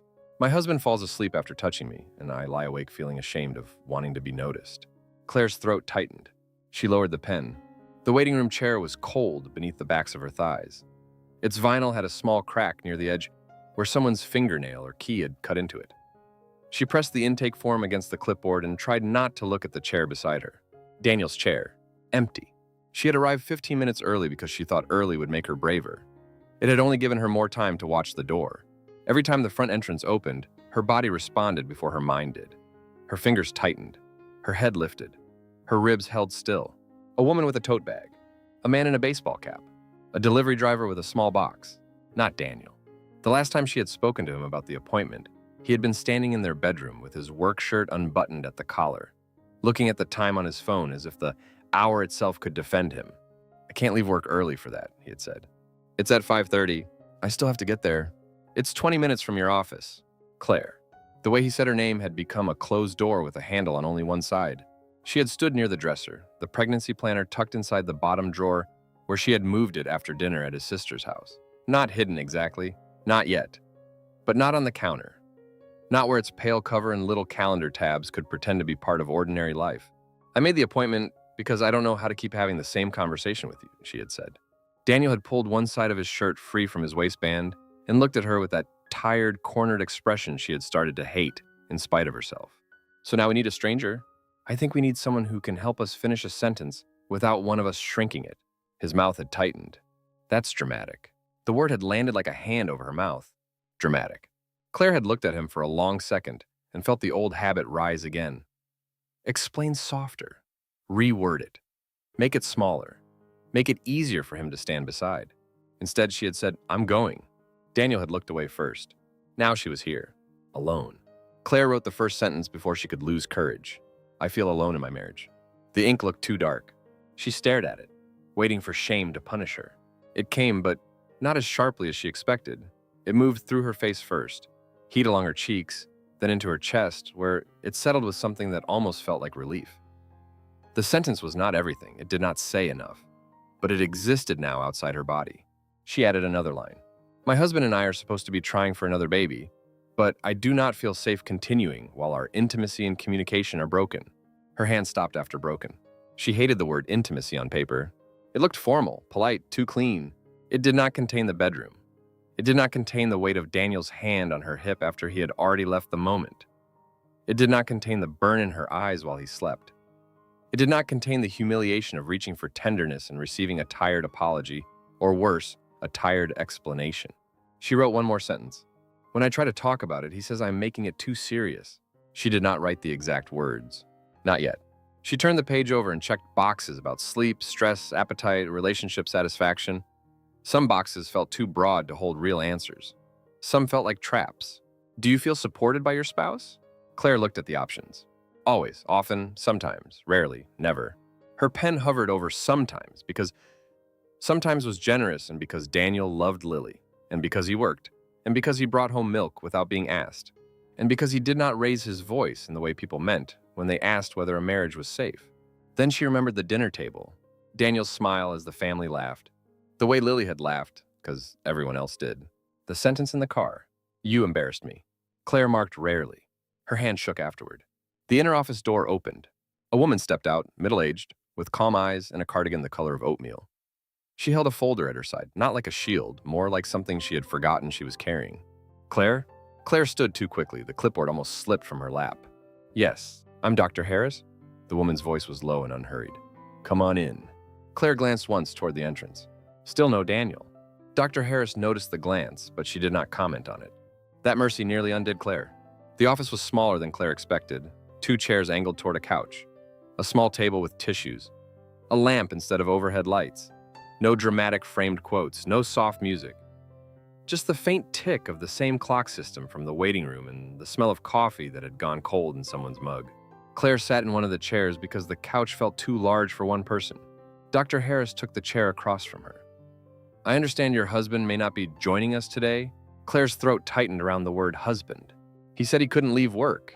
Dr. Harris nodded once, not accepting it, not challenging it. Did he know about the appointment?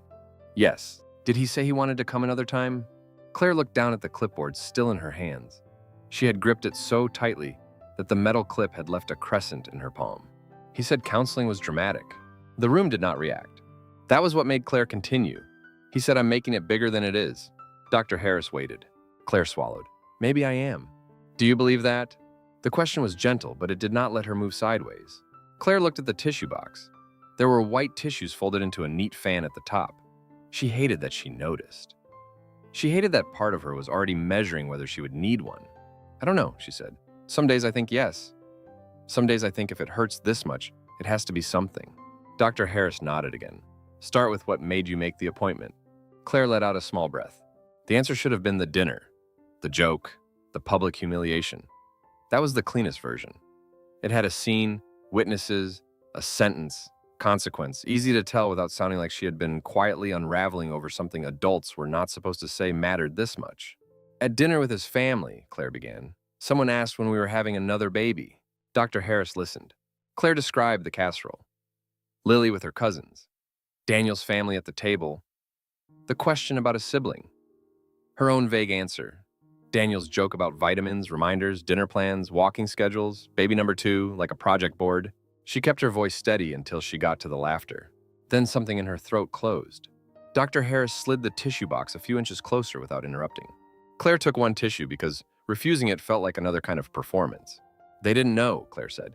His family didn't know what they were laughing at. Lily didn't know. She laughed too. That was where the first tear fell. Claire wiped it quickly, almost angrily. Dr. Harris asked, what were they laughing at? Claire looked at her. The question sounded simple. The joke. What was underneath the joke? Claire's fingers tightened around the tissue. My trying, she said. The words came out before she had polished them. Dr. Harris's face stayed calm, but something in her attention sharpened. Claire looked down at her hands. I've been trying to help, with his health, with food, supplements. His lab results weren't good. Cholesterol, liver enzymes, uric acid. He says he's tired all the time. So I thought maybe if we took it seriously, if we did small things, maybe it would help. Help what? Claire's mouth opened. No sound came. The office seemed to draw closer around her. Chair under her legs, tissue damp in her hand, clock ticking at the wall. Dr. Harris waiting without filling the silence for her. Claire stared at the floor. Everything, she said finally. Dr. Harris did not move. Claire gave a small, broken laugh. That sounds ridiculous. It sounds like a large word covering several smaller ones. Claire pressed the tissue to the corner of her eye. Our marriage, she said. His health, the baby plan, the way he acts like I'm asking for something impossible when I ask him to care about what's happening between us. What is happening between you? Claire looked toward the window. The blinds were half closed. A strip of late afternoon light fell across the carpet and stopped at the leg of Dr. Harris's chair. She could have stayed with the lab report. The supplements, the public joke. Those were safer because they sounded practical. A husband with bad numbers, a wife trying to help, a family dinner gone wrong. But the form had already written the first sentence for her. I feel alone in my marriage. Claire drew an air. It caught halfway. Our intimacy, and she said. Dr. Harris did not look away. That steadiness made it both easier and worse. Claire's face burned. I don't mean just how often. It's not that, or not only that. What do you mean? Claire folded the tissue smaller and smaller. I mean, when he touches me, I can feel how quickly he leaves, she said. The sentence entered the room and stayed there. She expected Dr. Harris to ask what that meant. She almost wished she would, because then Claire could make it technical, clean it up, use safer words. Instead, Dr. Harris said, go on. Claire shut her eyes for a second. It feels like he wants the idea of being close more than he wants to be with me in it, she said. He starts like he means it. Sometimes I believe him. I want to believe him. I turn toward him and I think maybe tonight he'll notice. Maybe he'll slow down. Maybe he'll stay with me long enough to know whether I'm with him too. Her voice thinned. She opened her eyes but looked at the carpet. Then it's over before my body is caught up. He kisses my hair or my shoulder like that's tenderness. And then he sleeps. And I'm still lying there, awake, feeling ashamed because I needed more from my own husband. The room was very quiet. Not empty quiet. Witness quiet. Claire's breath trembled. She pressed the tissue to her lips because if she did not, something larger might come out. Dr. Harris let the silence hold. That was different from Daniel's silence. Daniel's silence stopped things. This one gave the truth a place to stand. After a while, Dr. Harris asked, have you told him this? Claire nodded and I tried. What happened? He said he was tired. Then he said I was making it too serious. Dr. Harris's eyes stayed on her. Those were his words? Claire looked down. He said, it's not that serious. There. The sentence had followed her into the room. Said aloud here, it sounded even smaller than it had in the kitchen. Smaller and somehow crueler for being small. Dr. Harris wrote something in her notebook. Claire looked up at once. What are you writing? Just a note. Dr. Harris paused. Does that worry you? Claire almost said no. Then she stopped. Yes. What does it make you think? That I sound selfish? Because you want intimacy to matter in your marriage? Claire looked away. The question was too direct. No, she said, then corrected herself. Maybe, I don't know. What did you learn growing up about asking for that kind of care? Claire shook her head. I don't want to make this about my childhood. We don't have to. Dr. Harris's voice stayed even. But we can notice the rule you seem to be following. What rule? That your need is acceptable only if it does not make your husband uncomfortable. Claire looked at her. The words landed slowly. Not like an accusation. Like a hand placed on a bruise she had been calling skin. She opened her mouth, then closed it.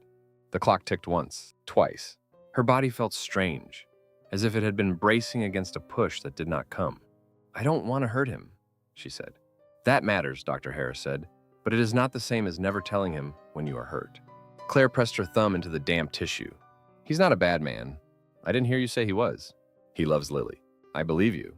He works hard. I believe that too." Claire's eyes filled again, and this time she did not wipe the tears immediately. "Then why does it feel so awful to say I'm not okay?" Dr. Harris let the question breathe. "Because if the marriage looks stable from the outside," she said, "the person who names the private wound often feels like the person breaking the marriage." Claire looked down at her lap. The sentence opened something and did not close it. For the next few minutes, Claire talked because stopping felt harder. She talked about the deleted fertility reminder, the lab report, the red circles, the supplements, the tonic, the unopened packet beside the trash. She talked about Daniel calling her efforts a treatment plan. She talked about the walk he would not take. She talked about the dinner table and the joke and the way Lily's laughter had made the humiliation burn deeper instead of lighter. Dr. Harris asked questions that did not let Claire hide inside being nice. What happens if you keep trying alone? What has Daniel actually agreed to do? What are you protecting when you soften the truth? What are you teaching your daughter if stability requires you to disappear? That last one made Claire stop.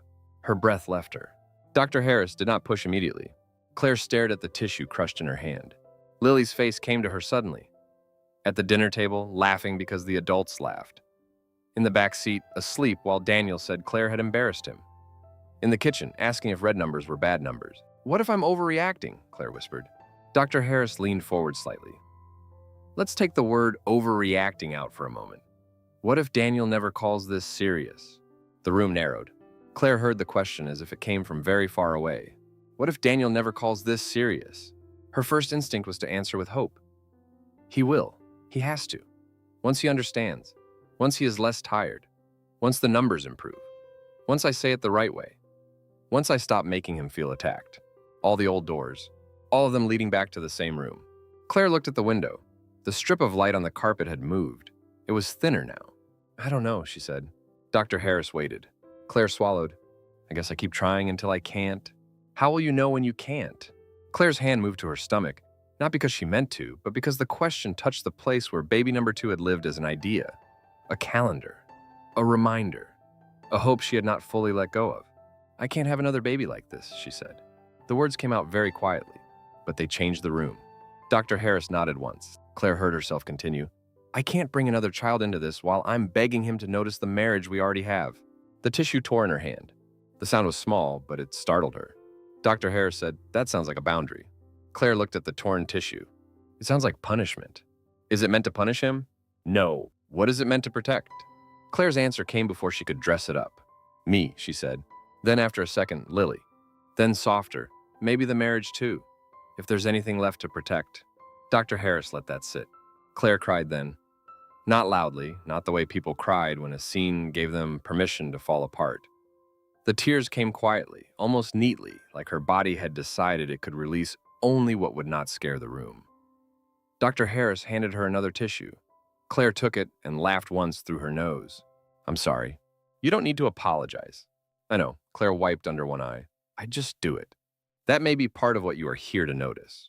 By the time the session ended, Claire felt wrung out and strangely clear. Not better. Better would have been too simple. She felt like someone had opened a window in a room that still needed cleaning.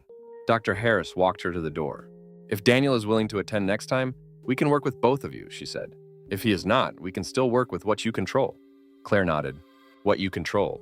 The phrase stayed with her through the waiting room, through the receptionist's soft goodbye, through the parking lot where the evening air had cooled enough to raise goosebumps along her arms. Her phone had one missed call from Daniel, then a text. "You done?" Claire stood beside her car and looked at it. Not "how did it go?" Not "I'm sorry I missed it." Not "are you okay?" "You done?" She typed 3 different answers and deleted all of them. Finally, she wrote, "Yes, picking up Lily now." Daniel's reply came quickly. "We'll talk later." Claire looked at the words until the screen dimmed. Later, the safest place for everything he did not want to hold. She got in the car and sat for a moment with both hands on the steering wheel. The vinyl was warm from the day. Her palms stuck slightly to it. She breathed in, out, in again. Then she drove. Lily was cheerful at pickup, all motion and questions in a drawing she had made with too many sons. Claire listened, answered, admired the sons, buckled her into the car seat, and let her daughter's small voice fill the space where Claire might otherwise have started doubting herself again. At home, Daniel was already there. His work shoes were by the door. His keys were in the bowl. The television was not on. That meant he was waiting. Claire's stomach tightened. Lily ran ahead with her drawing. "Daddy, I made too many sons." Daniel appeared from the hallway and smiled. "There's no such thing." Lily thrust the paper at him. He bent down, admired it, asked which son was the hottest, and listened as if the answer mattered. Claire watched from the doorway, holding Lily's backpack, and felt the familiar ache of contradiction. He could be so present when the need was simple. Daniel looked up at her over Lily's head. His expression changed. Not much. Enough. After dinner, after bath, after Lily was tucked in with her too many sons drawing on the nightstand, Claire went to the kitchen drawer. The pregnancy planner was still there. She had placed it in the bottom drawer after the dinner at his sister's house, tucked under old preschool papers and a spare set of stickers. Now she pulled it out carefully. The cover was pale smooth under her fingers. Inside were calendar pages, appointment notes, little sections for tracking dates and questions and hopes. She had bought it during a week when wanting another baby had still felt like a shared future instead of a test of whether the present marriage could survive honesty. Daniel stood at the other end of the kitchen. He watched her take it out. "What are you doing?" he asked. Claire did not answer immediately. She opened the cabinet above the refrigerator. The top shelf was high enough that she had to rise onto her toes. It was where they kept things they did not use often but were not ready to throw away. A serving platter, extra candles, an old stack of holiday napkins. Claire slid the pregnancy planner onto the shelf. The sound it made was soft, cardboard against wood, small enough to miss if you were not listening. Daniel was listening. Claire. She lowered herself back onto her heels and closed the cabinet door. The click sounded final in the quiet kitchen. "We're not trying for another baby," she said. His face tightened. "We already said we were taking a break." "No," she turned to face him. Her hands were cold, but they did not shake. "I said it at dinner because I was cornered. I'm saying it now because I mean it." Daniel's jaw worked once. She continued before he could make the sentence smaller. "We are not trying for another baby until we are both trying for this marriage." The kitchen held still. Daniel looked at the cabinet, then back at her. "So that's what counseling told you to do?" There it was. The old move. Turn the boundary into someone else's influence. Make it less hers. Claire felt the sting, but it did not move her backward. "No," she said. "That's what I decided after saying the truth out loud." He looked away. The refrigerator hummed. Somewhere down the hall, Lily coughed once in her sleep.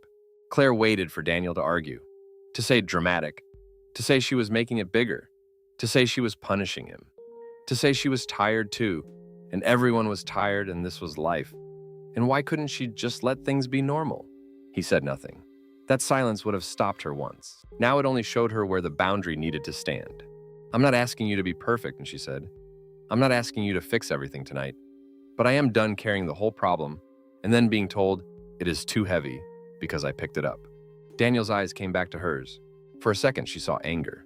Then something else moved behind it and disappeared before she could name it. "I don't know what you want from me," he said. Claire's chest ached, but her voice stayed steady. "Show up," she said. The words were simple. Too simple for 6 years of marriage, one child, one deleted reminder, one lab report, one dinner table, one empty chair in a counselor's waiting room. Daniel looked toward the cabinet again. The pregnancy planner was no longer visible, but both of them knew where it was. "I have work," he said. "Then find a time after work. I'm tired. Then come tired." His face closed. Claire almost softened. She felt the old impulse rise, immediate and familiar. Make it easier. Give him a door. Tell him she understood. Tell him they could talk later. She did understand. That was the terrible part. She understood tiredness. She understood pride. She understood wanting a hard thing to become small enough to ignore. But understanding had not protected her. The cabinet door above the refrigerator stayed closed. Claire turned away and picked up Lily's empty cup from the table. She rinsed it in the sink, set it upside down to dry, and listened to Daniel standing behind her. He did not come closer. He did not leave. That was where the chapter of their marriage ended for the night. Not in a fight, not in forgiveness, but in the space between a closed cabinet and a man who had finally seen something taken out of reach. When Claire walked past him toward the hallway, he said her name. She stopped. For one breath, she hoped. Not enough to turn around fully. "What?" she asked. Daniel looked at her as if he had several answers and trusted none of them. Finally, he said, "When's the next appointment?" The question entered her carefully. It did not fix anything. It did not erase the empty chair from today. It did not take the planner down. Claire felt the cabinet behind her without looking at it. Next Thursday? She said. Daniel nodded once. That was all. Claire continued down the hall, but the silence behind her had changed. Not softened, not healed, changed. For the first time, Daniel knew the future he assumed would keep waiting for him had been placed on a shelf he could not reach without choosing to move. Daniel arrived at the counselor's office 10 minutes early and sat like a man waiting to be accused. He had shaved too carefully. Claire noticed that before she noticed his hands. The skin along his jaw looked raw in one place, a small, pale nick near his chin where the razor had caught. His shirt was tucked in all the way around. His shoes were polished, or at least wiped clean. Even his hair looked more controlled than usual, combed into place with a stiffness that did not belong to a Thursday evening after work. He had prepared himself to be seen. Not known. Seen. Claire stood at the entrance of the waiting room with her hand still on the door handle, and for one dangerous second, hope moved through her before she could stop it. He had come. He was here. His coat was folded over the chair beside him. His phone was turned face down on his knee. No work call, no last-minute text, no excuse waiting in his hand. Then he looked up. His expression was careful. Not sorry. Not open. Careful. The hope in Claire's chest folded itself smaller. Hi, he said. Hi. The word felt too ordinary for the room. Claire let the door close behind her. The waiting room smelled faintly of coffee, paper, and the artificial lavender from a plug-in air freshener near the receptionist's desk. The same white noise machine hummed down the hall. The sound filled every pause without softening it. Daniel stood halfway, as if unsure whether to greet her like a husband or remain seated like a client. Claire sat in the chair across from him. Not beside him, he noticed. She saw him notice. His eyes flicked to the empty chair where a wife might have sat, then back to her face. You're early, she said. So are you. Not as early. He nodded once as if they had completed an item of business. His hands rested on his knees. That was when she noticed them. The knuckles looked dry. He had folded and unfolded the edge of his coat until one corner curled upward. His thumb kept rubbing over that curled seam, slow and repetitive, wearing at it. He was nervous. Claire felt the knowledge touch something tender in her. She did not move toward it. The last time she had sat here, the chair beside her had been empty. She had written the truth into a box on a form while he stayed away and called counseling dramatic. She had said aloud that she could not have another baby while begging him to notice the marriage they already had. She had gone home and moved the pregnancy planner to the top shelf. Daniel had asked when the next appointment was. Now he was here. That mattered. It did not count as repair. He glanced toward the hallway. Is she usually on time? Dr. Harris? Yeah. Yes. Another nod. Claire looked at the wall clock because looking at him too long made everything in her body start reading him again. The second hand moved with a soft mechanical tick. She remembered the same sound from last week, how it had marked the seconds after she wrote, I feel alone in my marriage. Daniel cleared his throat. How was Lily at drop-off? Fine, she wanted to bring the Too Many Sons drawing for show and tell. She's still calling it that? Yes. His mouth softened. That was a lot of sons. Claire almost smiled. Almost. There were still ways into each other. Tiny ones, parent doors, ordinary doors. A drawing with too many sons. Lily's shoes, the lunch bag charm, the small shared world of a child who loved them both without knowing what it cost to keep the house steady. Those doors were not enough anymore. The inner office door opened. Dr. Harris stepped out with the same calm presence Claire remembered. Cardigan, folder, eyes that noticed without grabbing. She looked first at Claire, then at Daniel, and something in the order felt fair. Claire, Daniel. She smiled gently. Come on in. Daniel stood too fast. His coat slid from the chair and nearly fell. He caught it before it hit the floor. Sorry, he said. No problem, Dr. Harris said. Claire followed them into the office. The room had not changed. 2 chairs angled near the couch, a small table with tissues, a lamp instead of overhead lights, the same clean box of white tissues folded into a fan. Daniel chose the couch after one quick glance at Claire, as if sitting there might signal willingness. Claire took the chair she had used last time. Dr. Harris sat across from them both. That left Daniel alone on the couch. The space showed. Dr. Harris opened her folder. I appreciate both of you coming today. Daniel leaned forward slightly. I should say up front, I couldn't make it last time because of work. Claire looked at the carpet. There it was. The first defense. Placed gently on the table, before anyone had asked for it. Dr. Harris nodded. I understand work can be difficult to manage. Since this is your first time here, Daniel, I'd like to begin with your understanding of what brings you in. Daniel's thumb went to the seam of his coat again before he seemed to realize he was not holding it anymore. His hand closed on his knee instead. Sure, he said. The word had too much air in it. He glanced at Claire once, then looked at Dr. Harris. I think we've been under a lot of stress, he said. Like most people, probably, in work, parenting, schedules. Lily's 4, so it's a lot, and we were talking about having another baby, which adds pressure. I had some health stuff come back recently. Not anything catastrophic, but some numbers were off. Cholesterol, liver enzymes, uric acid. So I've been tired. Claire watched Dr. Harris listen. Daniel continued, a little steadier now that he had found ground that sounded reasonable. And I know Claire feels like I haven't taken things seriously enough. I'm not saying she's wrong to want us to be healthier. I know she's trying to help, but it's felt like everything became a test all at once.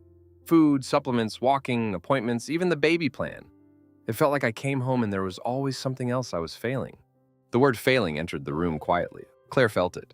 Daniel moved past it quickly. I'm here, he said. I want to make that clear. I'm not refusing to talk. I just don't want this to become, I don't know, a list of everything I do wrong. He sat back slightly, as if that were the honest version. Dr. Harris gave him a moment.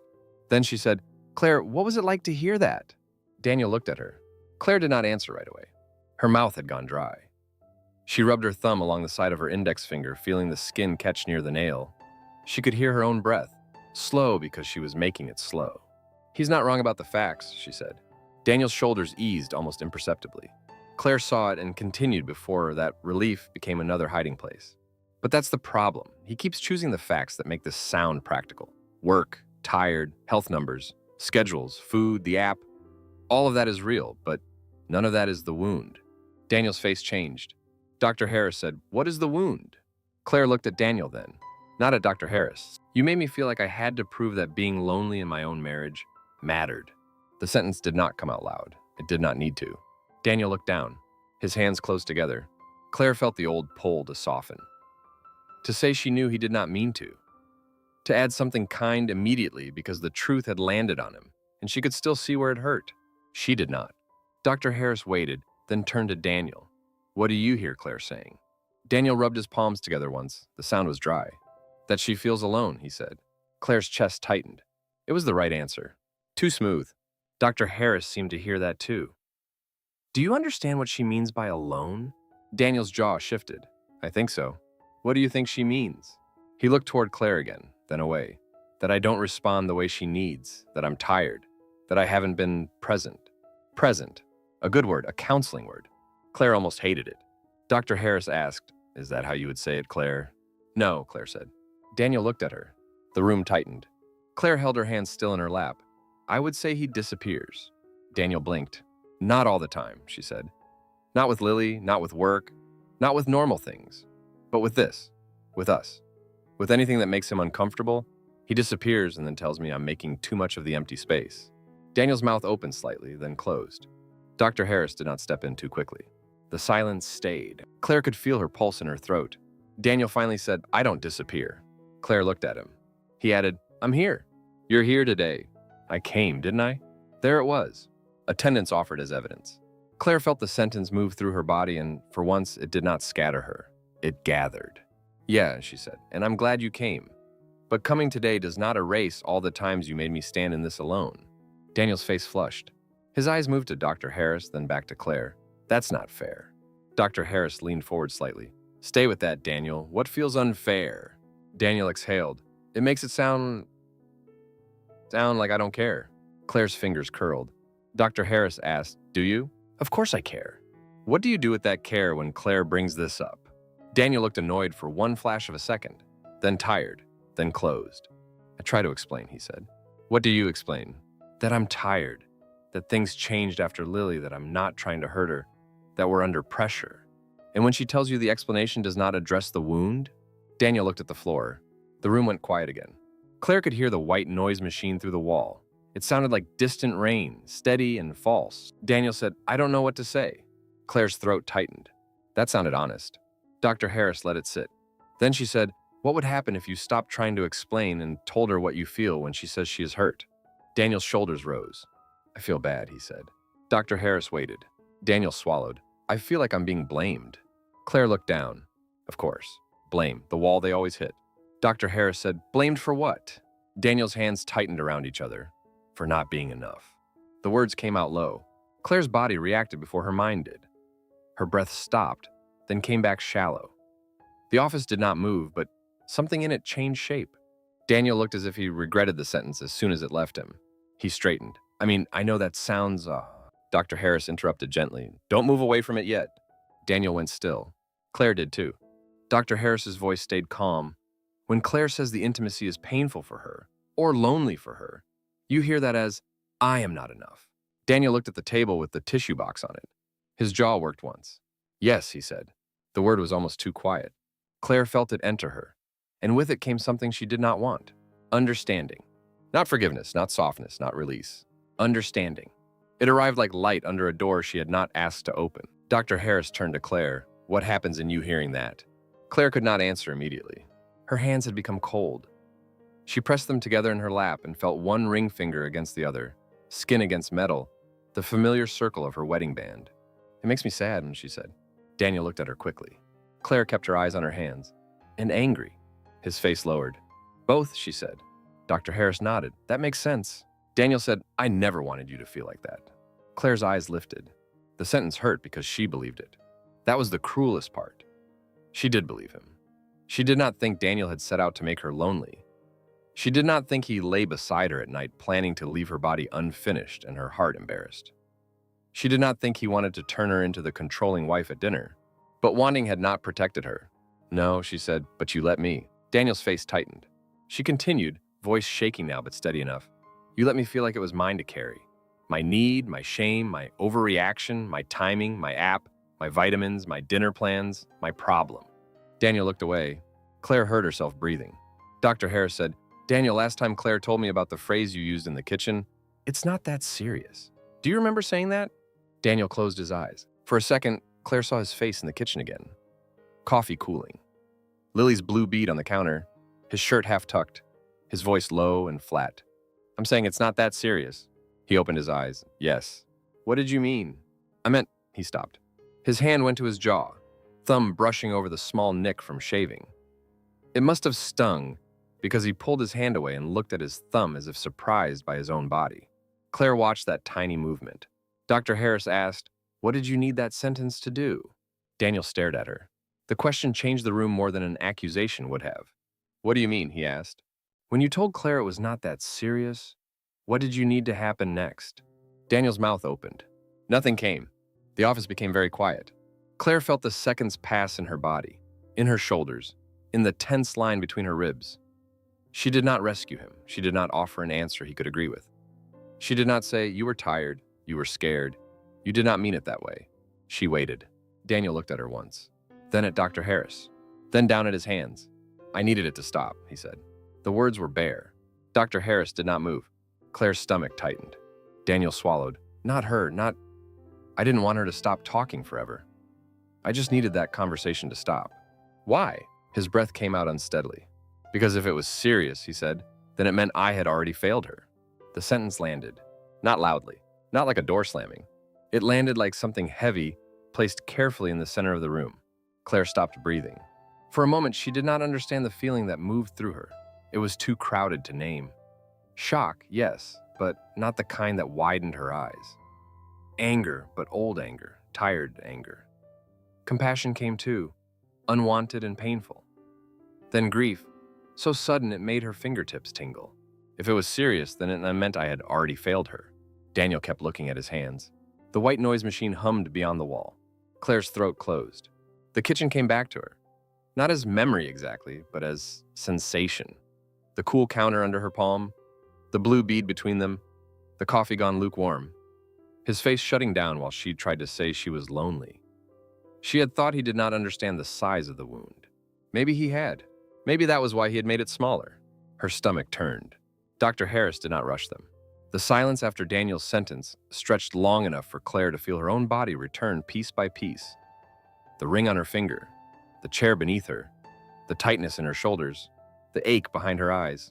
Daniel spoke again, quieter. I know that sounds selfish. Claire looked at him. He gave a small, humorless breath. It is selfish. Neither woman corrected him. That mattered. Daniel rubbed both hands over his face and then let them fall between his knees. I didn't know how to talk about it. Any of it. Dr. Harris asked, "What is it?" Daniel's face twisted once, almost with irritation, but this time it did not harden into defense. It collapsed inward instead. "My body," he said. Claire's hands went still. "My health, the numbers, being tired all the time." He looked at Claire, then away because he could not hold her gaze long. "The fact that I know I'm not the same." The room seemed to narrow around those words. He continued, each sentence slower, as if pulling it from a place he did not want to touch. "When you bought the supplements, I know you were trying to help, but I looked at them, and all I could think was, there's proof. There's a bottle on the counter proving I'm the problem." Claire felt the unopened packet in her memory. Its small weight, its clean seal, the way it had sat beside the trash like a quiet confession he had not made. "I threw one away," he said. She looked at him. He nodded once miserably. "The packet you left out, I didn't take it." "I know." He flinched. The words were not meant to hurt him. They did anyway. "I found it," she said. Daniel looked down. "I figured." "No," Claire said. "You didn't. If you figured, you would have said something." He absorbed that. Dr. Harris said nothing. Daniel's voice lowered further. "Every time you put something out for me, it felt like you were pointing at what was wrong with me." Claire's mouth tightened. "I was trying to help you." "I know," his eyes lifted then. "I know that now. I think I knew it then too. But it didn't feel like help. It felt like being watched." Claire felt anger rise again, clean and sharp. "So you made me feel like I was controlling you." Daniel closed his eyes briefly. "Yes." The answer was so direct she had nowhere to put it. He opened his eyes and "I'm sorry." The words were not enough. For the first time, Claire did not feel tempted to pretend they were. Dr. Harris leaned forward. "Daniel, you also heard Claire describe what happens after intimacy. You said earlier that when she says she is lonely, you hear that as you are not enough. What have you done with that fear?" Daniel's face went red. Claire looked at her own hands because she did not want him to feel watched by her eyes. Then she corrected herself. She had spent years looking away to make things easier. She lifted her gaze again, not hard, not cruel, but present. Daniel's voice was rough when he answered. "I avoided it." "How?" He swallowed. "I went to sleep." Claire's chest hurt. He looked at her then, fully. And the shame in his face was so naked that she almost looked away for him. "I knew sometimes," he said. The office went very still. Claire's lips parted. He continued before she could speak. "Not every time. I'm not saying I always knew exactly, but sometimes I knew you were quiet. I knew something was wrong. I could feel it. And I was so tired and embarrassed, and I didn't know how to ask without hearing the answer. So I slept, or pretended I was closer to sleep than I was." Claire's body went cold. Not all at once, slowly, from the center outward. The first chapter of their story replayed itself inside her. His hand on her hip, heavy and careless. His breathing deepening. Her waiting to see if he would move. The phone lighting up, the reminder disappearing under her thumb. She had thought he did not notice. Sometimes he had. The pain of that was different. Sharper. More personal. Daniel seemed to see it hit her. His face crumpled around the edges. "I didn't know what to do," he said. Claire's voice came out thin. "So you left me there?" He swallowed. "Yes." The yes did not make it better. But it changed the room. For once, he did not explain it away. Dr. Harris let the silence breathe before asking, "What did the dinner joke do for you?" Daniel stared at the carpet. Claire already knew some of the answer now, and she hated that she knew. He said, "It made it sound like Claire was the one making everything too much." Claire's eyes burned. Dr. Harris asked, "Was that accidental?" Daniel did not answer quickly. The wait was answer enough. "No," he said finally. Claire looked away. The office blurred. Daniel spoke faster, panic entering his voice for the first time. "I didn't plan it. I didn't sit there thinking, I'm going to humiliate her. But when they asked about another baby, I felt..." He pressed a hand to his chest, then dropped it as if embarrassed by the gesture. "I felt cornered, like everyone was looking at us. And if Claire said anything, they'd know something was wrong with me. So I made it about her being organized, her reminders, her vitamins, her being controlling," Dr. Harris said. Daniel nodded, yes. Claire pressed her thumb into her wedding band until the edge bit her skin. Dr. Harris turned to her. "Claire?" Claire shook her head once. Not no.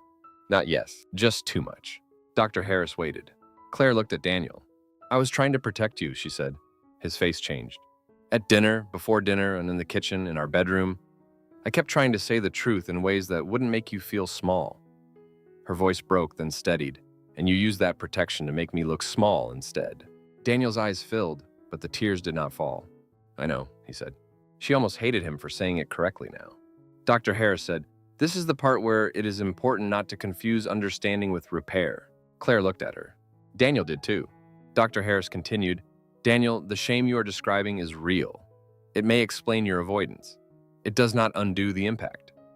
Claire, his shame may help the pattern make sense. It does not require you to remove the boundary." Claire felt those words enter her like breath after being underwater. Understanding with repair. Explain with undo. Shame with impact. Boundary. Daniel nodded slowly, but his face showed he was absorbing the cost of it. Claire could see him wanting to be forgiven now that he had said the hard thing. She could see it because part of her wanted to give it, to reward the confession, to soften the room, to prove she was not cruel. But Dr. Harris's words held her in place.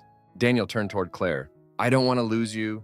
The sentence touched something deep and tired. Claire answered carefully, "Then stop making me carry the part of you that you're afraid to look at." Daniel closed his eyes. When he opened them, he looked less polished. The careful shave, the tucked shirt, the prepared posture, all of it remained, but it no longer protected him. "What do I do?" he asked. Claire did not answer immediately. The old Claire would have given him a list. Supplements, walks, follow-up appointment, counseling times, ways to speak, ways to touch, ways to apologize. She would have built a bridge and then exhausted herself walking back and forth across it, showing him where to step. Not this time. She looked at Dr. Harris. Dr. Harris looked at Daniel. "What do you think you need to do?" Daniel breathed out. It was the first breath of his that sounded like surrender instead of defense. "I need to call the doctor," he said. Claire stayed still. Daniel continued slower. "Not just say I will, actually schedule the follow-up. I need to take the health stuff seriously." Dr. Harris nodded. "What else?" He looked at Claire. "I need to come back here." Claire's throat tightened. "What else?" Dr. Harris asked. Daniel's hands shook slightly where they rested between his knees. "I need to stop saying I'm tired like it ends the conversation." The words landed quietly. Claire felt them, but she did not reach for them. Daniel looked down. "And I need to stop touching you like closeness is something I can finish without checking whether you're still with me." The sentence moved through Claire's body so sharply that she had to look away. There it was. Not crude, not perfect, not enough, but named. For months, the wound had been shaped around things unsaid. Now, one of them had been said in a room where Daniel could not pretend he did not know what it meant. Dr. Harris let the silence hold for several seconds. Then she said, "Before we end today, I'd like each of you to name one concrete next step. Not a promise about being better, a visible action." Daniel reached for his phone. Claire watched him. For a moment, she thought he was checking the time. Work, habit, escape. Then he opened his calendar. "What's the doctor's office number?" he asked quietly. Claire did not move. He did not ask her to find it. He searched his phone himself. The smallness of the action made it more powerful than any apology he had given. His thumb moved across the screen. He found the number. He tapped it. The call did not go through to a person. Office hours were ending. A recorded voice played loud enough for Claire to hear the thin mechanical greeting in the quiet room. Daniel listened. Then he left a message. "This is Daniel Miller," he said, voice rough but clear. "I need to schedule a follow-up about my lab results. Cholesterol, liver enzymes, uric acid. I need to take care of it. Please call me back." He ended the call. No one spoke. Then he opened the calendar again and looked at Dr. Harris. "Same time next Thursday?" Dr. Harris checked her schedule. "I have that available." Daniel looked at Claire. He did not say, "Is that good for you?" In the old way, the way that asked her to manage it. He said, I'll come." Claire felt the difference. Small. Not enough. Real. Dr. Harris wrote the appointment down on a card and handed it to him. Daniel held it carefully between both hands as if paper had become something heavier than paper. Claire looked at the card. Next Thursday. One appointment did not rebuild trust.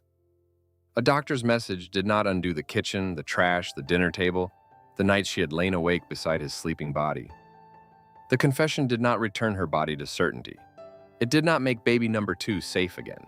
But something had shifted, not toward the old marriage, away from it. The session ended without a dramatic embrace. No one stood and declared anything healed. Daniel did not reach for Claire's hand in the office. Claire did not offer it. They walked out together with a careful space between them, past the waiting room chairs, past the white noise machine, into the evening air. Outside, the light was thin and cool.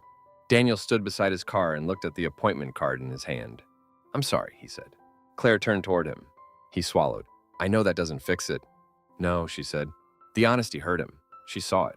She let it. He nodded. "I'll pick up Lily," he said, "if you want a few minutes." Claire looked at him carefully.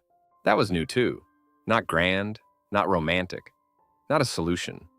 Just a small offer with no demand hidden inside it. "Okay," she said. Daniel held the appointment card a little tighter. "I'll take her home. I'll be there soon." He started toward his car, then stopped. "Claire?" She waited. His voice was quiet. "It is serious." The words moved differently this time. Not as a defense, not as a debate, not as a way to make himself look good. "It is serious."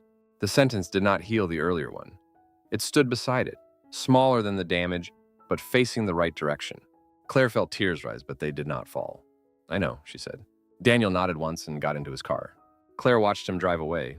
She stood in the parking lot until the air cooled the heat in her face. Her body felt tired in the way bodies feel after holding a heavy thing for too long and not yet knowing how to set it down. She was not relieved exactly. Relief would have been cleaner. She felt bruised, open, wary. And beneath all that, something cautious enough that she did not name it. When she got home, Lily was at the kitchen table with Daniel, eating apple slices and telling him a story about a classmate who had drawn only one son, which was not enough. Daniel looked up when Claire entered. He did not perform brightness. He did not ask with his face whether she was okay now. He simply nodded once, as if acknowledging that she had come back to the same house but not the same arrangement. Lily ran to hug her. Claire held her daughter tightly, feeling the warm, solid weight of her small body. "Daddy picked me up," Lily said into Claire's shirt. "I heard. He knew where my sweater was." Claire looked at Daniel over Lily's head. Daniel looked down at the table. After Lily's bath, after the bedtime story, after her daughter fell asleep with one hand tucked under her cheek, Claire went into the kitchen. The house was quiet. Daniel stood near the refrigerator, not moving. The appointment card was in his hand. Claire looked at the cabinet above the refrigerator. The pregnancy planner was still on the top shelf, hidden behind the closed door. Daniel followed her gaze. He opened the cabinet slowly. For 1 second, Claire's body tightened. Not yet. She did not say it aloud. Daniel did not reach for the planner. He placed the appointment card beside it. Then he closed the cabinet. The click was soft. Final, but not finished. Claire stood on the other side of the kitchen, her hands resting at her sides. Daniel turned toward her. He did not ask if this meant they were okay. He did not ask when they could try again. He did not touch her. For the first time in a long time, he let the space between them remain honest. Claire looked at the closed cabinet. Inside it, the pregnancy planner stayed where she had put it. Beside it now was Daniel's next appointment. Not a promise. A beginning with a date. Claire turned off the kitchen light, and in the dimness that followed, neither of them moved to make the silence smaller.